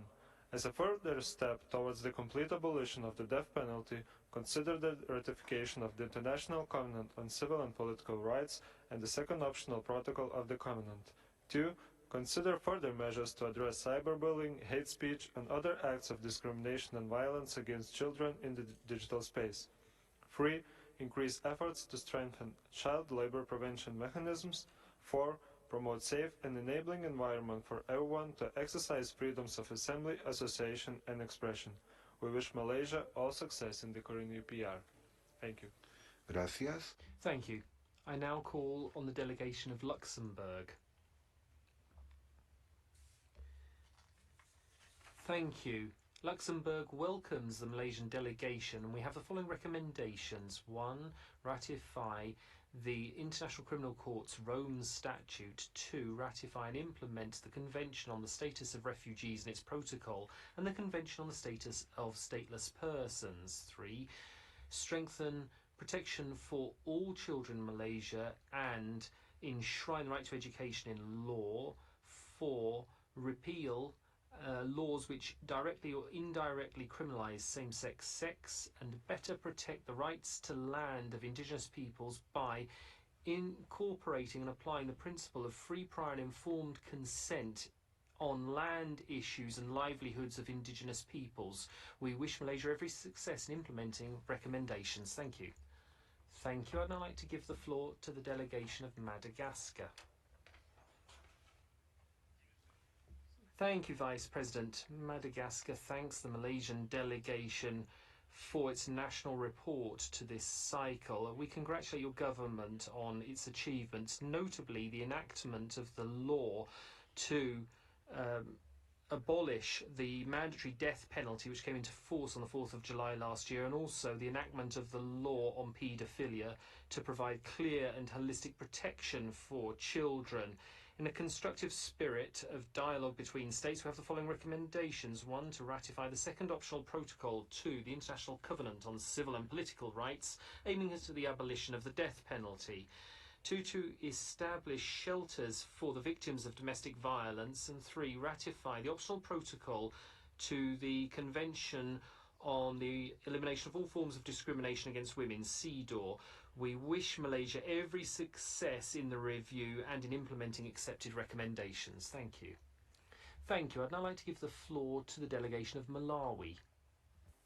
Vice President, Malawi welcomes Malaysia to this review and thanks the delegation for the comprehensive presentation. Malawi notes the significant efforts made by Malaysia in the promotion and protection of human rights since the last review in 2018, as evidenced by the implementation of most of the recommendations. We make the following recommendation to Malaysia. 1. Consider the withdrawal of remaining reservations to the Convention of Elimination of All Forms of Discrimination Against Women. 2. Accede to the 1954 conventions relating to the status of stateless persons. 3. Adopt comprehensive legislation on gender equality. We wish Malaysia all the best at this review and in the implementation of the recommendation. Thank you, Mr. Vice President. Gracias a usted. Thank you. I now call on Maldives. Thank you, Mr. Vice President. We welcome the distinguished delegation from Malaysia to this fourth cycle review and thank the delegation for their presentation today. The Maldives commends Malaysia for appointing a Children's Commissioner under the Suhakam as part of government's efforts in enhancing the protection and promotion of the rights of child and for the implementation of various projects to eradicate poverty through the 12th Malaysia Plan Monitoring Committee. In the spirit of constructive engagement, the Maldives makes the following 2 recommendations. 1. Allocate more funds for the promotion and protection of the rights of persons with disabilities, including accessibility, in particular in the areas of employment, education and housing. 2. build on existing efforts to improve access to quality healthcare and education for indigenous communities. We wish Malaysia a successful review. Thank you, Mr. Vice President. Gracias. Thank you. I now call on the delegation of Mauritania. شكرا سيد الرئيس. Thank you, Vice President. My delegation welcomes the Malaysian delegation. We'd like to thank it for its national report. We commend you on your commitment to human rights, the rule of law, and democratic values. We'd also like to congratulate you on your cooperation with international and regional mechanisms in this area.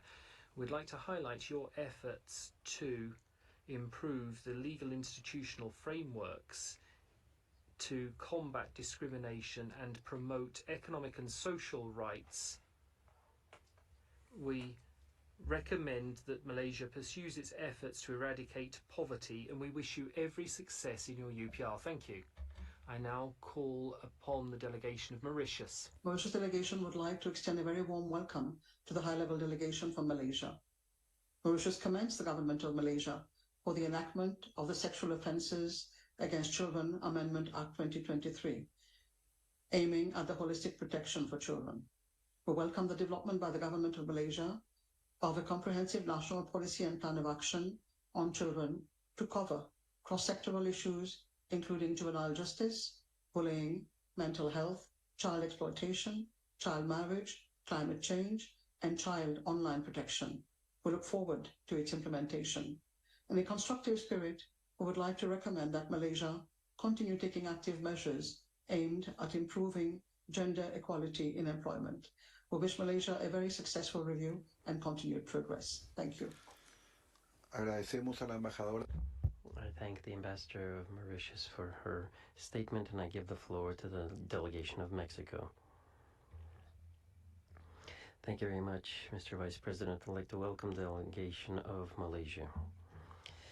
We welcome the adoption of 2 laws to eliminate the death penalty and establish a process to pass new sentences for persons condemned to death. Mexico would like to recommend the following: ratify ILO Convention 169 and strengthen policies and the legal framework to continue to protect the rights of indigenous persons, especially their rights to land.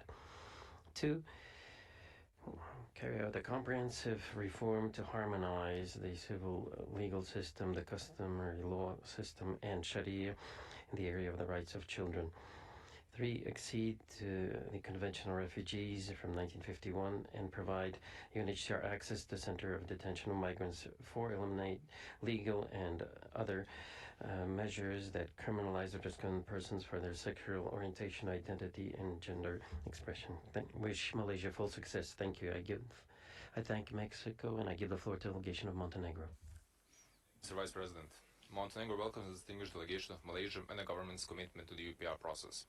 We acknowledge with appreciation the decision of Malaysia's authorities to abolish the mandatory death penalty and establish a resentencing process for those previously sentenced to death and life imprisonment. We also recognize the country's efforts to improve the response to issues pertaining to human trafficking. Montenegro recommends to Malaysia the following: to take effective measures to adopt a comprehensive anti-discrimination law, to review, amend, or abolish within a clear time frame legal provisions that violate or limit the right to freedom of expression and opinion and bring them into line with the international standards, to take immediate and effective measures to end hostility and intolerance on the basis of sexual orientation and gender identity and provide meaningful protection to LGBTI persons against all forms of stigmatization, violence, and discrimination. We wish Malaysia a successful review. I thank you. Gracias. Thank you. I give the floor to the delegation of Morocco.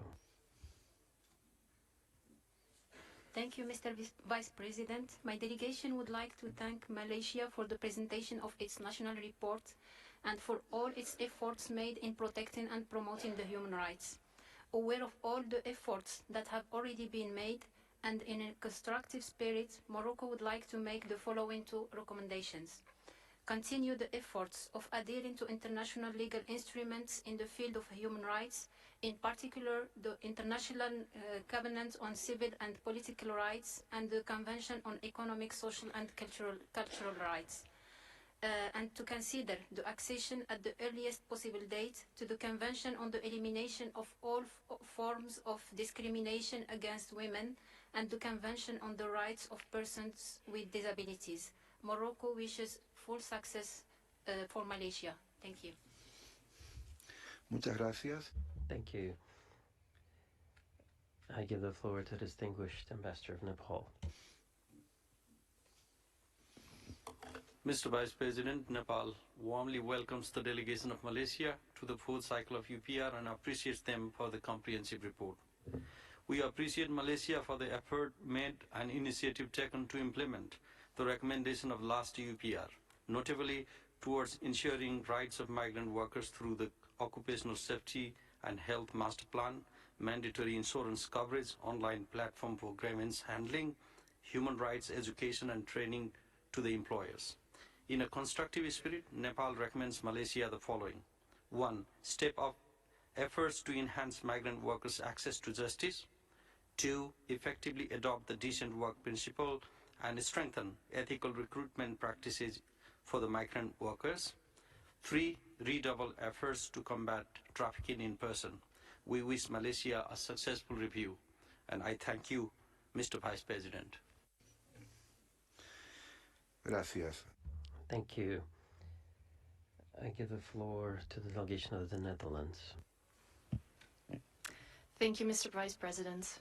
The Kingdom of the Netherlands thanks the distinguished delegation of Malaysia for their elaborate contributions today. We commend the Malaysian government for the important step taken to abolish the Mandatory Death Penalty Act and for the improved ranking in the World Press Freedom Index. The Netherlands recommends to, firstly, repeal the Sedition Act 1948, Act 15, and amend or reform the Printing Presses and Publications Act 1984, Act 301, to ensure that it is in line with international law on freedom of expression. Secondly, withdraw the reservation to Article 9.2 of CEDAW to grant women equal rights with men with respect to the nationality of their children. We wish Malaysia every success in its review. Thank you. Gracias. Thank you. I give the floor to the delegation of New Zealand.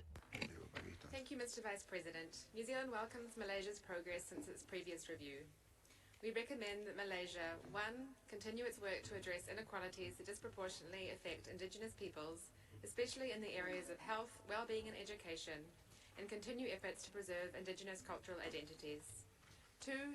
Take steps to completely abolish the death penalty and to end caning within the Malaysian legal systems, both civil and Sharia.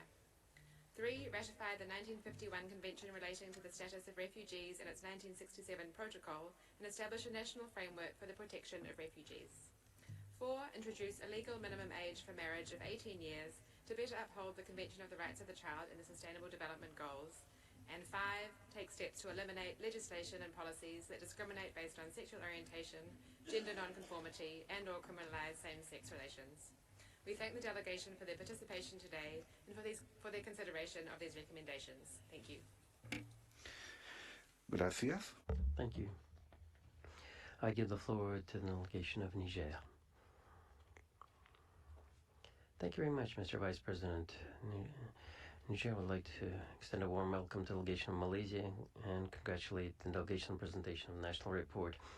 My country will like to particularly praise the efforts aimed at the promotion and protection of human rights in Malaysia, as seen from the launching in 2018 of a National Action Plan on Human Rights and the creation in 2023 of 10 special parliamentary commissions, one of the functions of which is to promote human rights. I'd like to make the following recommendations.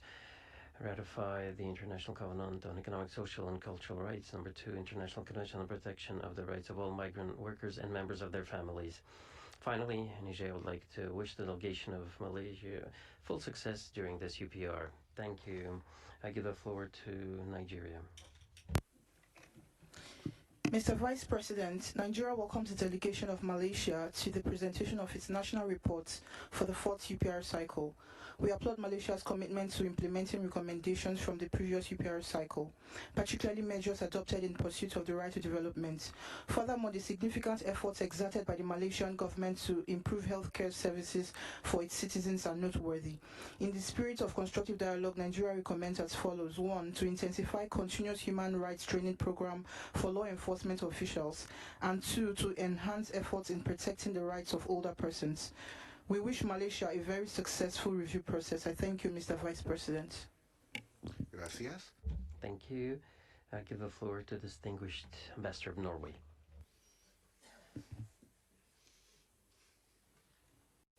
Vice President, Norway welcomes the delegation of Malaysia and thanks it for the presentation of the report. Norway welcomes Malaysia's abolition of the mandatory death penalty, but important concerns remain. Norway recommends that Malaysia, 1. Extend the official moratorium on executions until the death penalty is fully abolished and all existing death sentences are reviewed and commuted. 2. Fully implement its national strategic plan in handling the causes of child marriage. 3. Protect and uphold the human rights of indigenous peoples, in particular their rights to land and resources, as well as the protection of their cultural heritage. 4. Repeal the 1948 Sedition Act and repeal or amend other laws which arbitrarily restrict the right to freedom of expression. 5. Ratify and implement all 6 remaining core human rights treaties, especially concerning civil and political rights. Thank you. Muchas gracias. Thank you very much. I give the floor to the delegation of Oman.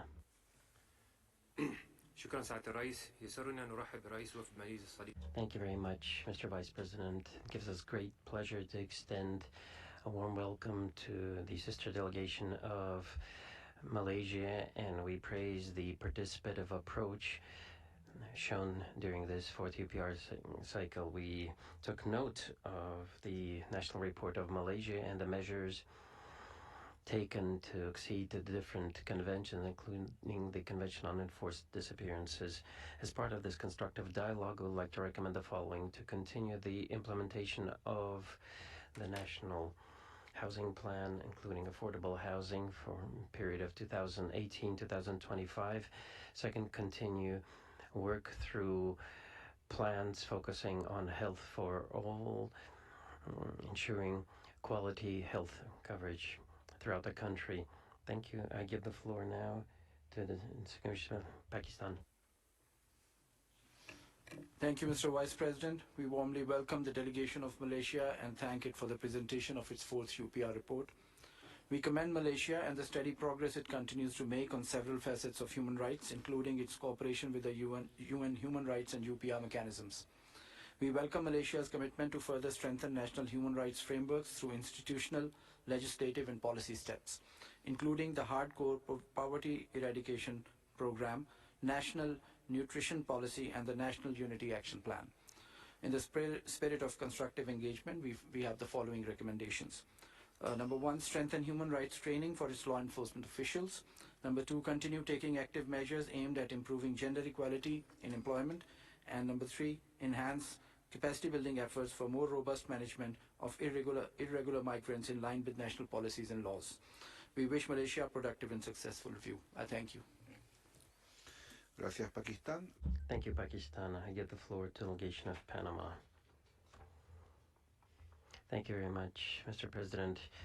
Panama welcomes the distinguished delegation of Malaysia and thank the delegation for the presentation of the national report in the constructive spirit of cooperation. I recommend the promotion of corporate responsibility, working together with internet service providers and telecommunication companies in order to strengthen the security of children, to prevent child sexual exploitation and cybercrime, eliminate or forms of corporal punishment in schools and in alternative care, review standard operating procedures of governmental bodies and the police to deal with reports of gender-based violence in order to guarantee that they are timely, focused on victims and action-oriented.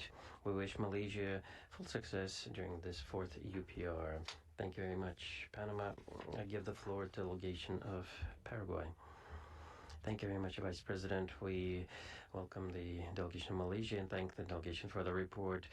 We welcome the open and standing invitation to mandate holders and the abolition of the death penalty in line with the recommendations made before. We'd like to recommend the following. Ratify the six main treaties on human rights that Malaysia is not party to. Step up efforts to prevent, combat, and punish all gender-based violence, including FGM, child and early enforced marriages. 3. Prohibit, combat, and eradicate all forms of corporal punishment in schools. 4. Adopt measures to protect and respect the identity and self-determination of indigenous peoples. And 5. Strengthen the national implementation, reporting, and follow-up mechanism in order and receive cooperation to do that. Thank you very much. Thank you. I give the floor to the delegation of Peru. Thank you, Vice President. Peru would like to welcome the delegation of Malaysia and thank the delegation for the report. We recognize the important progress achieved and we praise the commitment, professionalism, diligence that delegation has demonstrated during this fourth UPR cycle. Peru, in constructive spirit, would like to recommend the strengthening measures to eradicate trafficking in human beings, especially trafficking children, and guarantee conditions in order to carry out impartial, prompt, and exhaustive comprehensive investigations to reduce impunity. Step up efforts to protect the rights of workers in line with labor's legislation and respecting the maximum working hours, and also strengthen the normative framework for the protection of freedom of expression in line with international standards. We do hope that this UPR cycle will help promote human rights in Malaysia. Thank you. Thank you, Peru. I give the floor to distinguished Ambassador of the Philippines. Thank you very much, Mr. Vice President. We warmly welcome Dr. Balachandran Tharman and his delegation and thank them for their very comprehensive report and for their very meaningful responses given just a few moments ago. As a close neighbor and fellow ASEAN member, the Philippines knows very well and lauds Malaysia's determined efforts and important strides in strengthening its normative frameworks, including the abolition of mandatory death penalty and other legislative measures. We welcome Malaysia's robust engagement with UN human rights mechanisms. We also welcome its ongoing feasibility study on its possible accession to a number of international human rights instruments, including the Migrant Workers Convention. To build on these significant gains, we recommend and would appreciate enhanced enforcement of legislation aimed at upholding the rights of the child, including the right to education, health, and to acquire nationality. We wish Malaysia all success in this review and in the realization of its rights-based national development goals. Thank you very much. Gracias, Philippines. Thank you, the Philippines. I give the floor to the delegation of Poland.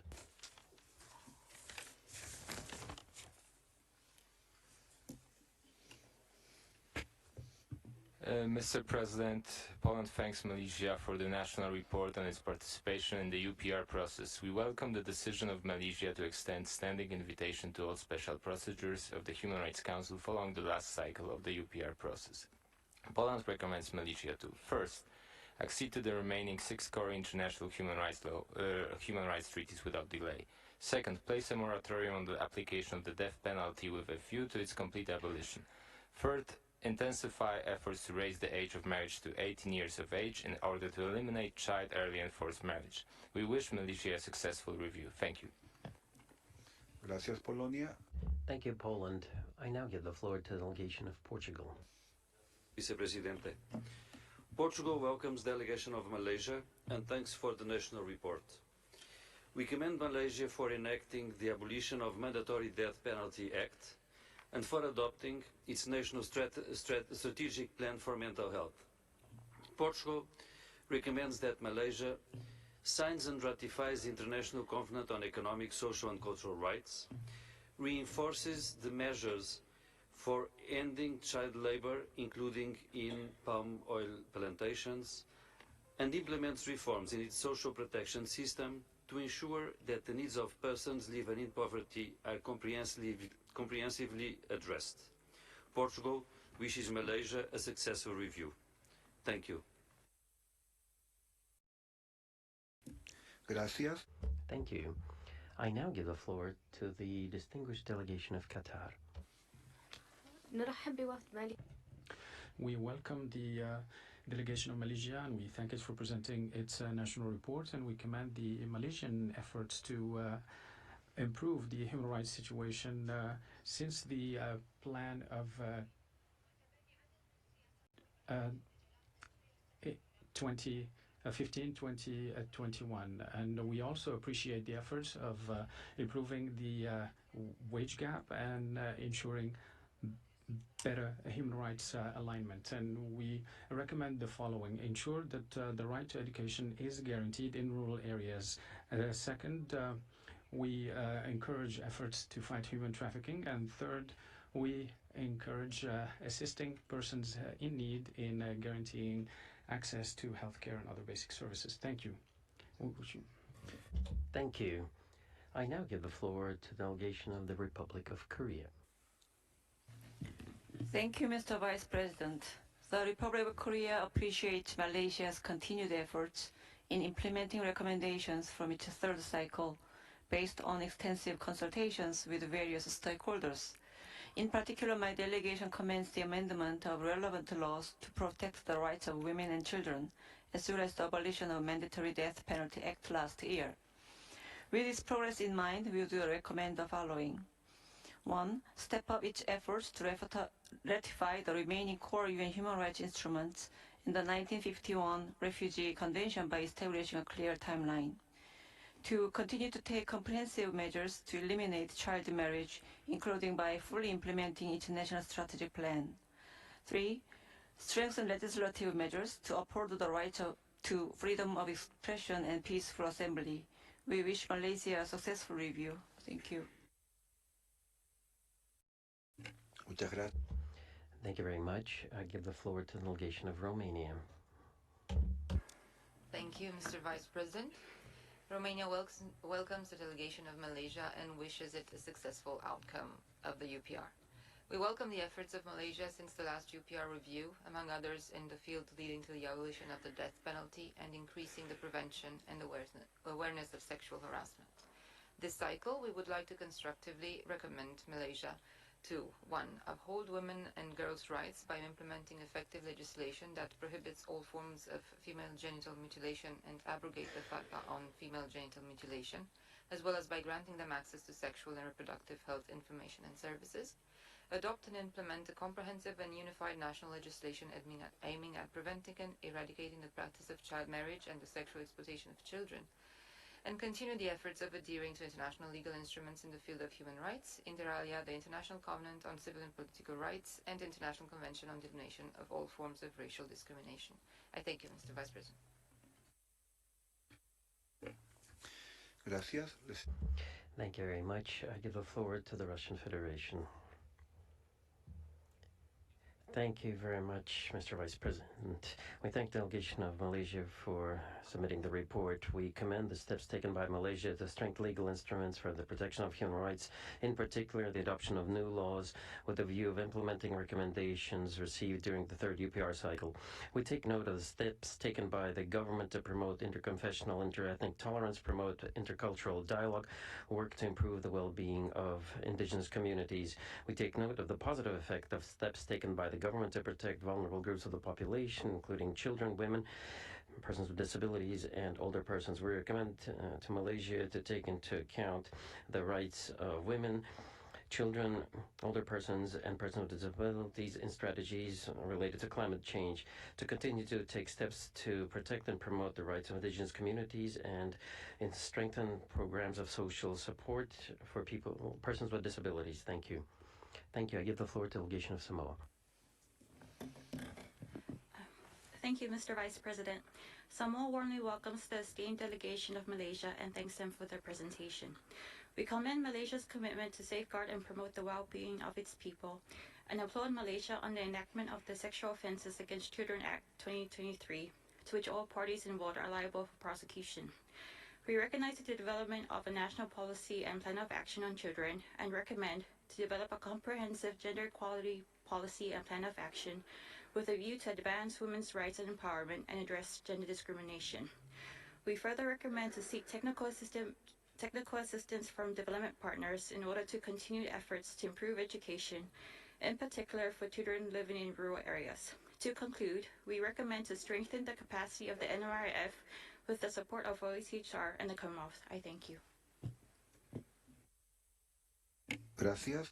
Thank you. I give the floor to the delegation of Saudi Arabia. Shukran.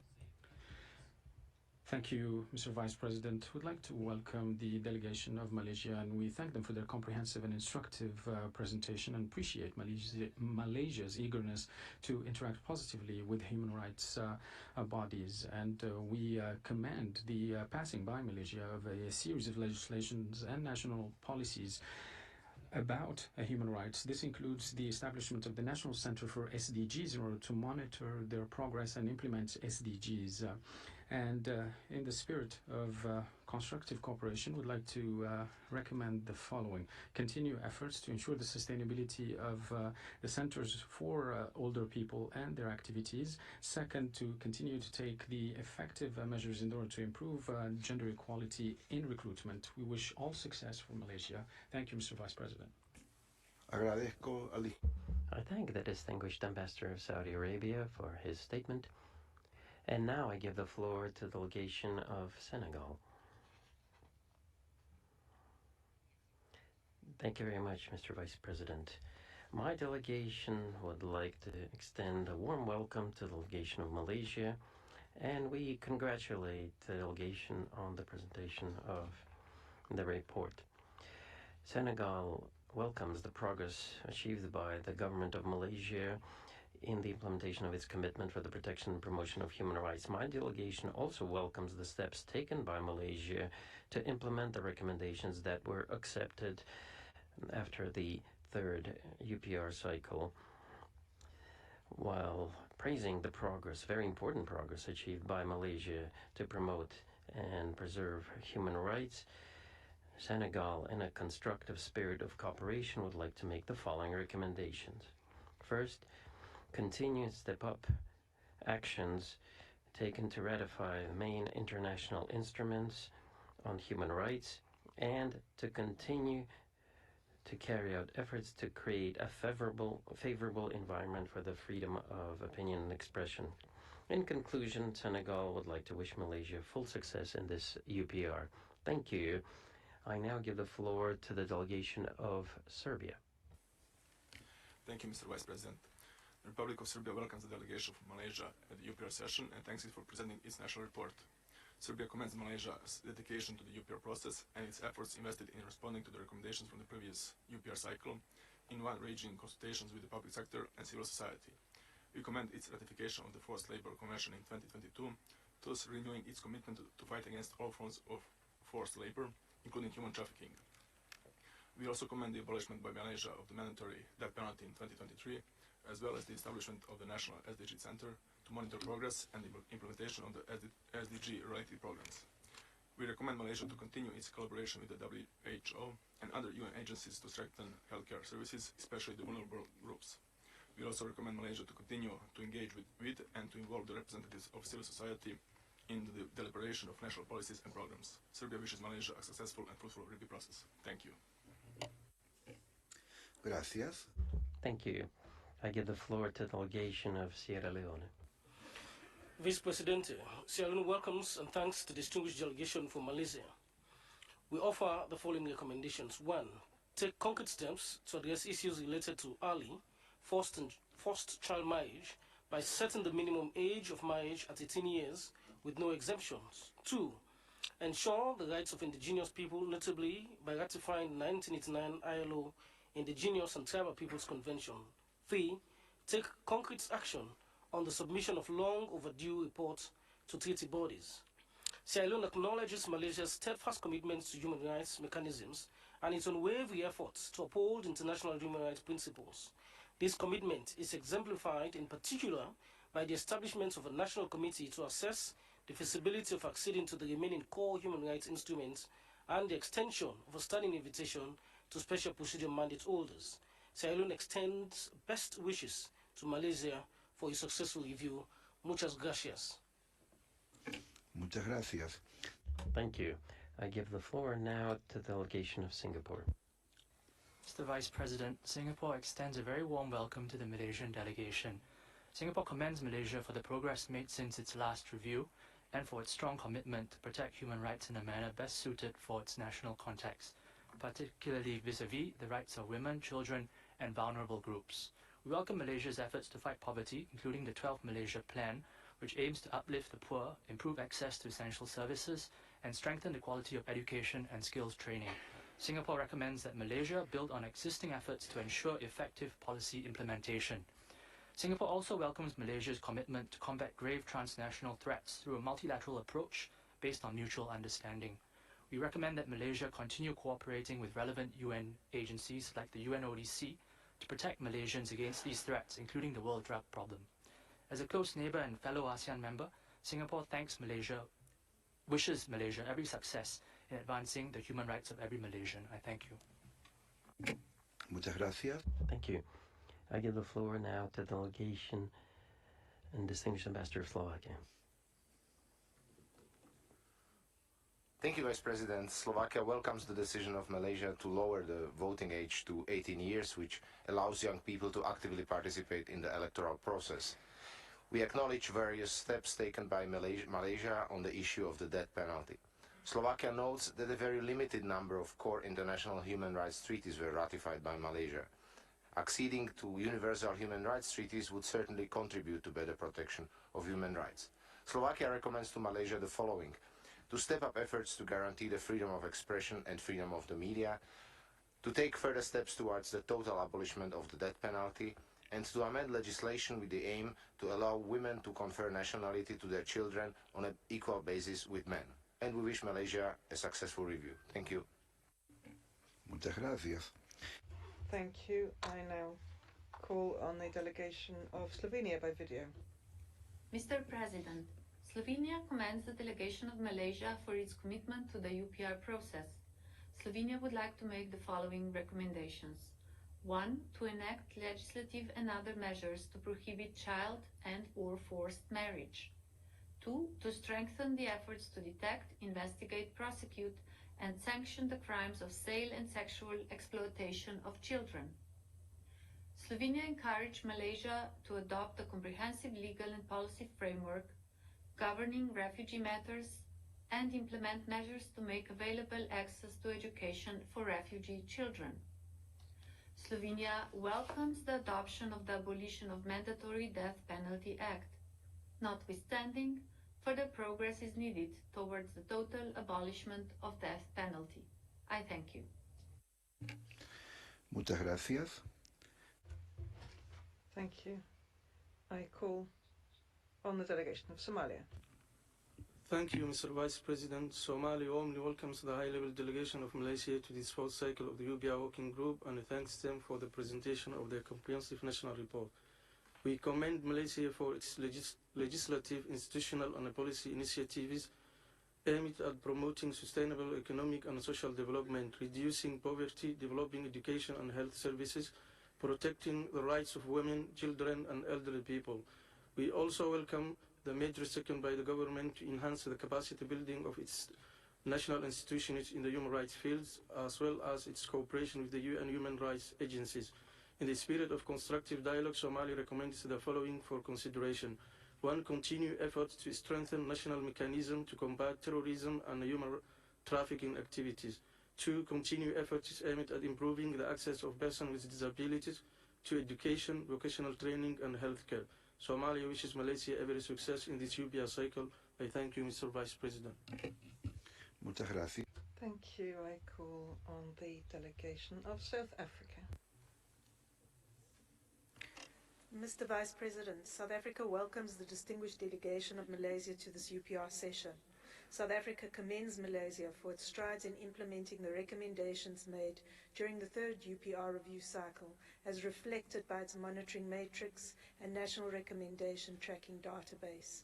These initiatives no doubt contributed to Malaysia's selection for a study on good practices emerging from the UPR and demonstrates its ongoing commitment to the promotion and protection of human rights. South Africa wishes to make the following recommendations. Continue to advance gender equality, including the participation of women in the executive and legislature. strengthen multi-stakeholder cooperation to implement the National Strategic Plan to End AIDS by 2030, bolster the National Council for Persons with Disabilities by enhancing awareness programs on the rights of persons with disabilities, and continue to advance the implementation of the Nelson Mandela Rules. South Africa wishes Malaysia a successful review. I thank you. Gracias, Sudáfrica. Thank you, South Africa. I now call on the delegation of Spain.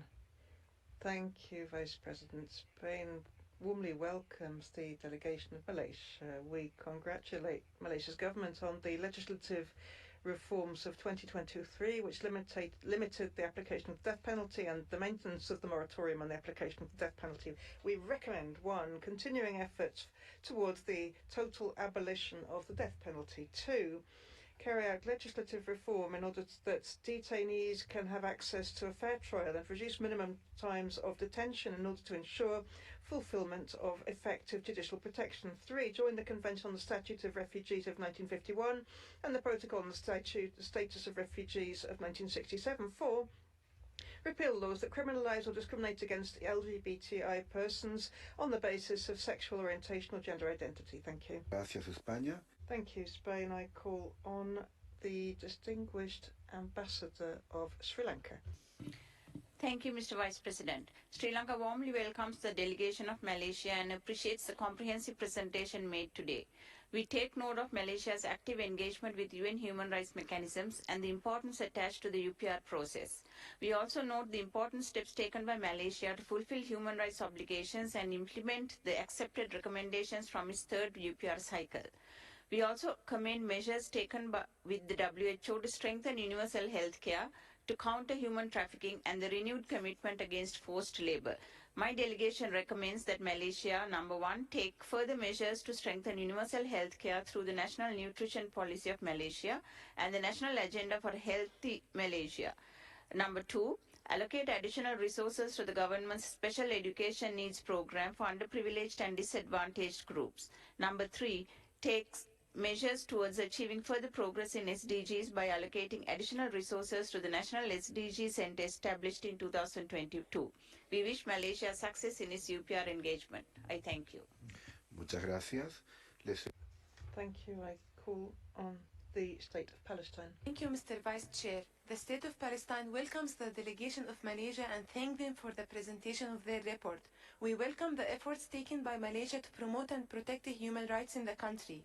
We highly appreciate the efforts of the government of Malaysia in supporting Palestine. Its responsible position signals Malaysia's commitment to international law.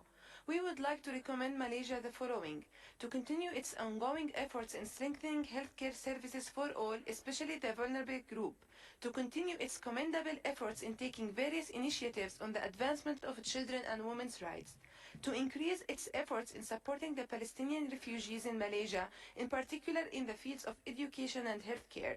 We wish Malaysia a successful review. I thank you.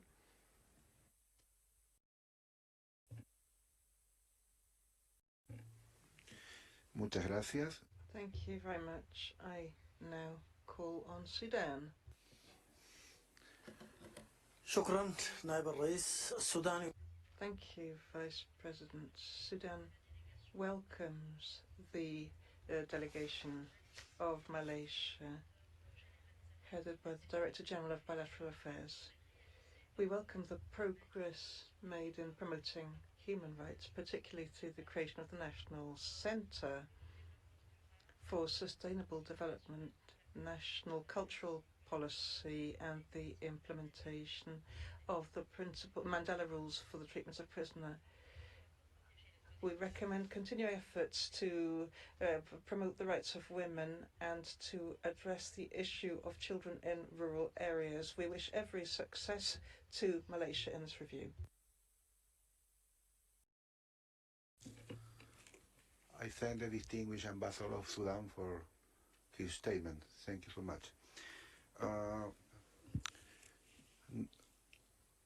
Ahora doy la palabra a la... I now call on the delegation of Sweden. Mr. Vice President, Sweden welcomes the abolishment of the mandatory death penalty but remains concerned that the death penalties can still be imposed. Sweden recognizes that freedom of expression is protected by the Constitution, but further efforts are needed to allow for peaceful protests and to guarantee freedom of the media. The situation for asylum seekers is concerning. Sweden would like to make the following recommendations. 1. To respect the principle of non-refoulement and guarantee the safety of asylum seekers. 2. To review the Peaceful Assembly Act and other relevant laws to ensure the right to freedom of peaceful assembly without arbitrary restrictions. 3. To withdraw the remaining reservations in Article 9 and Article 16 to the Convention on the Elimination of All Forms of Discrimination Against Women. We wish Malaysia a successful review. I thank you. Gracias, Suecia. Thank you, Sweden.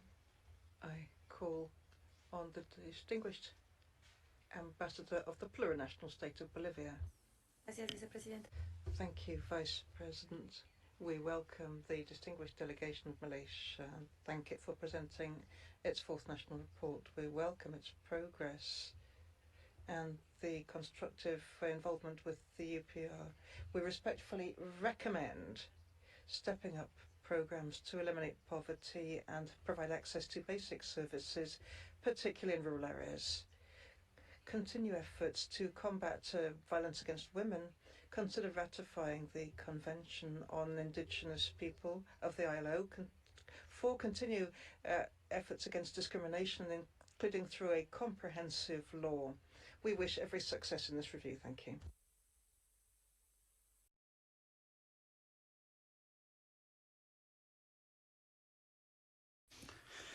Muchas gracias a... I thank the Ambassador of Bolivia. Excellencies, distinguished colleagues, that was the last speaker on my list. And I would like now to give the floor to the delegation of the state under review to address observations and comments and to make final remarks. You have the floor for 20 minutes. Thank you. Thank you, Chair.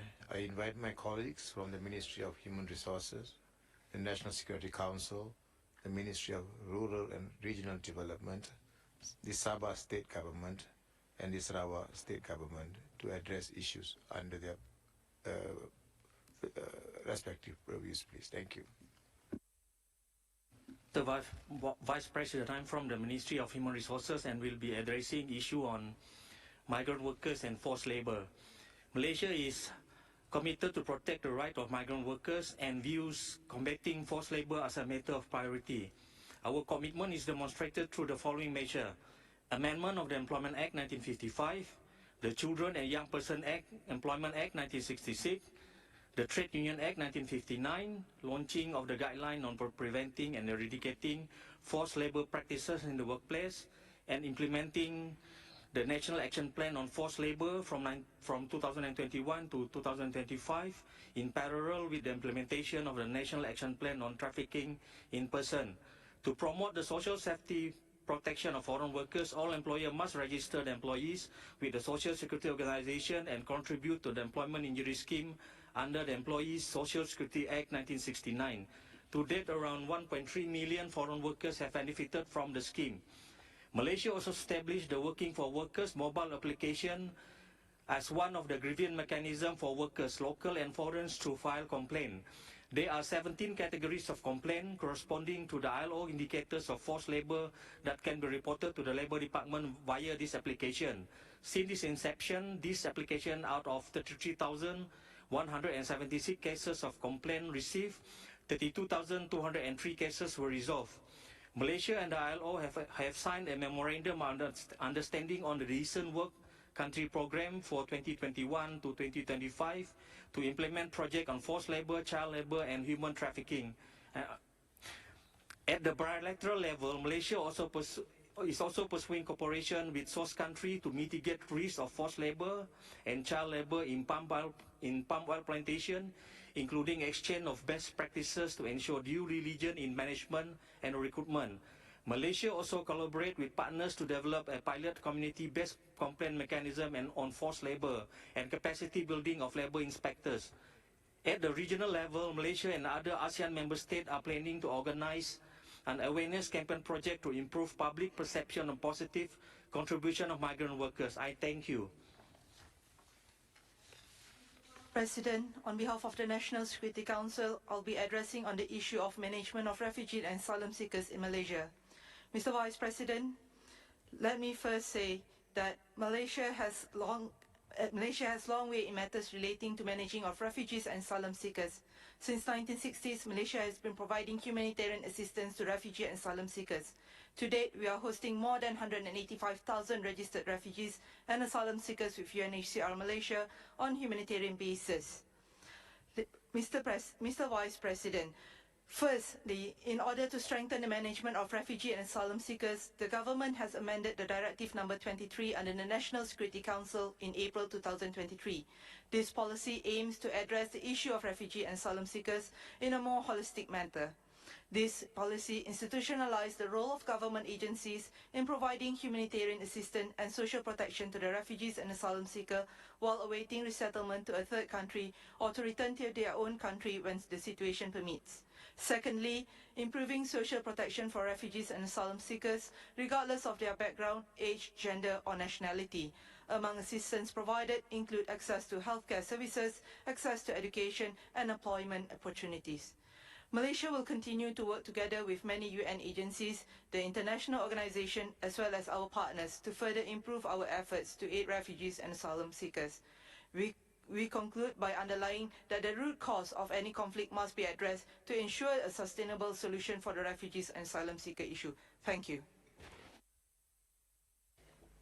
Mr. Vice President, I'm from the Ministry of Rural and Regional Development. The government implemented comprehensive programs specifically targeting rural and Aboriginal communities, including poverty eradication, infrastructure development, economic empowerment, and human capital development. These programs help to increase economic opportunities through diversification apart from self-subsistent activities of the Aboriginal peoples. Through this program, Malaysia has successfully reduced the poverty rate in rural areas. For example, the rate of hardcore poverty for Aboriginal community decreased from 5.2% in 2019 to 2.6% in 2022. The Income Enhancement Program is one of the notable initiatives to eradicate poverty. More than 5,000 participants from rural communities, including 552 Aboriginal peoples, have benefited from the program, where their income has increased by 30%. They have also benefited from several community-based economic programs in agriculture, rural tourism, and entrepreneurship. The government also pursues collaboration with industries to provide skills training for rural and Aboriginal youth. From 2018 to 2023, approximately 8.6 million Malaysian ringgit was spent on the training and career program, resulting in more than 1,200 Aboriginal youth gaining employment with decent salaries. In addition, the government has assisted more than 600 Aboriginal entrepreneurs in product development, marketing, and digitalization. The government continues to prioritize human capital development programs to ensure the Aboriginal communities, especially children, have access to education. This includes school, meal and transport allowances, scholarship, as well as technical, vocational and educational training. From 2018 to 2023, more than 91 million Malaysian ringgit was spent to implement these programs, which benefited 39,000 Aboriginal pupils. In addition, 5,341 Aboriginal students have the opportunity to continue their education at the tertiary level with the scholarship provided. Mr. Vice President, in promoting the land rights of Aboriginal communities in Peninsular Malaysia, the federal government and state authorities are collaborating to gazette the Aboriginal areas and reserves according to the Federal Constitution, Aboriginal Peoples Act 1954, and the National Land Code. Towards this end, various programs are being implemented, including infrastructure development, regrouping of traditional village and structured settlements. Under the Regrouping Village and Structured Settlements program, communities will be relocated into organized settlement facilities and the land will be gazetted under Aboriginal Reserve or area. In addition, the government provides specific assistance to construct 469 new houses and repair 1,488 damaged houses for the poor and hardcore Aboriginal communities. In relation to the comments on land development projects that affect Aboriginal communities, the Town and Country Planning Act 1976 allows any party to register their objection and representation to a land development proposal. Malaysia is currently engaging all stakeholders in our resolute efforts to develop a comprehensive development policy for the Aboriginal communities. Thank you. Mr. Vice President, The Sabah state government, in collaboration with the United Nations country team, commissioned a study on the legal and socio-economic dimensions of the challenges faced by undocumented persons. The study includes 5 key aspects, namely profiling, documentation, economy and livelihoods, health and education. The study, which is expected to be completed by 2024, would guide policy reforms that are necessary to tackle this issue. Notwithstanding the outcome of the study, the Sabah state government has already instituted temporary measures for undocumented children. Basic necessities and learning skills, such as informal training in writing, reading and arithmetic skills, are rendered to the children. As for the access to water and sanitation services, the Sabah state government aims to further improve water infrastructure, targeting a reduction in non-revenue water for major towns in Sabah by 2025. To support these initiatives, 3.4 billion Malaysian ringgit has been allocated under the 12 Malaysia Plan for rural water supply projects in Sabah. In 2023 alone, 136 million has been allocated to support the supply of treated water to rural areas. In terms of land rights, the Department of Lands and Surveys Sabah in 2011 has adopted a strategy for the administration and management of indigenous land by establishing the Sabah Native Land Administration Section, which oversees the implementation of the Sabah Native Land Service, also known as PANTAS. The federal government has allocated 100 million Malaysian ringgit to fund this program under the 12 Malaysia Plan. And through PANTAS initiative, a total of 72,194 landowners have received their land titles. And I thank you. Mr. Vice President, the Sarawak State Government, under the leadership of the Premier of Sarawak, formulated the Post-COVID-19 Development Strategy 2030, which outlines Sarawak's path toward achieving sustainable development. This strategy is anchored upon 3 key pillars, namely economic prosperity, social inclusivity, and environmental sustainability, which align with the United Nations Sustainable Development Goal. Poverty eradication remains the main focus of the Sarawak State Government, which is in line with the pillar of social inclusivity. Various poverty eradication programs and projects are being implemented for low-income communities, which include the provisions of financial aid, technical training, entrepreneur and land development, as well as provision of rural basic infrastructure.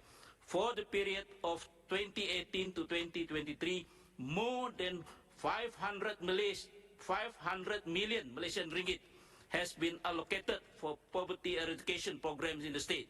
Currently, 84% of 500,000 households in Sarawak receive treated water supply. Under the Sarawak Water Supply Master Plan, the Sarawak State Government aspires to achieve 100% provision of treated water supply by 2030. The coverage of sanitation services, such as the centralized sewerage system and integrated waste management, are also being expanded. In Sarawak, the rights of the native to the customary rights to the customary land are provided under the Sarawak Land Code. In 2018, the Land Code was amended to legally recognize and give effects to the native custom of native territorial domain. The native communal title issued would confer propriety rights on the native territorial domain, which is indivisible and in perpetuity. Additionally, the native customary rights land created under the Land Code shall be excluded from the areas covered by the provisional list. For the period of 2010 until 2023, a total of 29,060 lots have been issued with title by the Land and Survey Department Sarawak under the special program for native in Sarawak. Under this program, engagement and dialogue were held between government agencies with the native community and non-governmental organizations. The federal government and the Sarawak State Government established a special joint task force to address issues pertaining to statelessness, including the issuance of proper documentation such as birth certificate and identity card. The exercise registered undocumented people, especially in the rural and remote areas in Sarawak, is being carried out by the relevant government agencies with the assistance of local community leaders. This initiative taken are the testimony of the Sarawak State Government commitment to protect the rights and improve the well-being of all Sarawakians, including the native of Sarawak. Thank you, Mr. Vice President. Mr. Chairman, on behalf of my delegation, I thank you and the entire Council for engaging with us. For concluding remarks, I hand it over to the Permanent Representative. Thank you. Thank you. Mr. Vice President, we thank everyone for the comments, recommendations, and insights. We assure you that all of these recommendations will be duly considered, taking into account their merits and in consultation with all stakeholders in Malaysia. I would like to convey our gratitude to you, Mr. Vice President, members of the Troika, member states and observer states of the Human Rights Council for the constructive engagement with the Malaysian delegation. We also thank the UPR Secretariat. In addition, we thank members of the civil society for engaging with the Malaysian delegation. In conclusion, I am happy to announce that as another undertaking of our close cooperation with the human rights mechanisms, Malaysia is looking forward to hosting the High Commissioner for Human Rights, His Excellency Volker Turk, in Malaysia in the middle of this year. Terima kasih.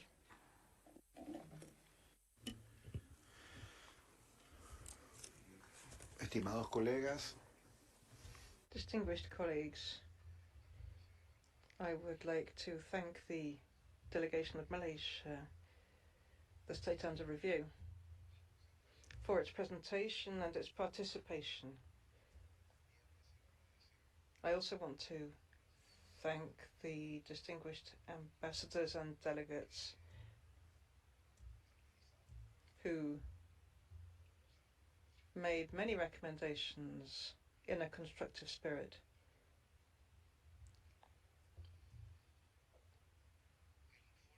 The report of the review will be prepared by the members of the Troika, namely the representatives of Argentina, Eritrea and Vietnam. In keeping with the procedure implemented in 2015, the recommendations section is scheduled for distribution on Monday 29th January at 6 p.m. and will be considered for adoption on Wednesday 31st of January as from 3:30 p.m. The full report, including the summary section, will be circulated by email on Friday 9th February 2024. This brings us to the end of today's meeting. We will reconvene tomorrow morning at 9 a.m. for the review of the Central African Republic. Speaking time, as you know, will be 1 minute and 25 seconds for all. Inscribed speakers who wish to withdraw from the list are kindly invited to use the online system event for withdrawals at the latest 30 minutes before the start of the review. I hereby close the 8th meeting of the 45th session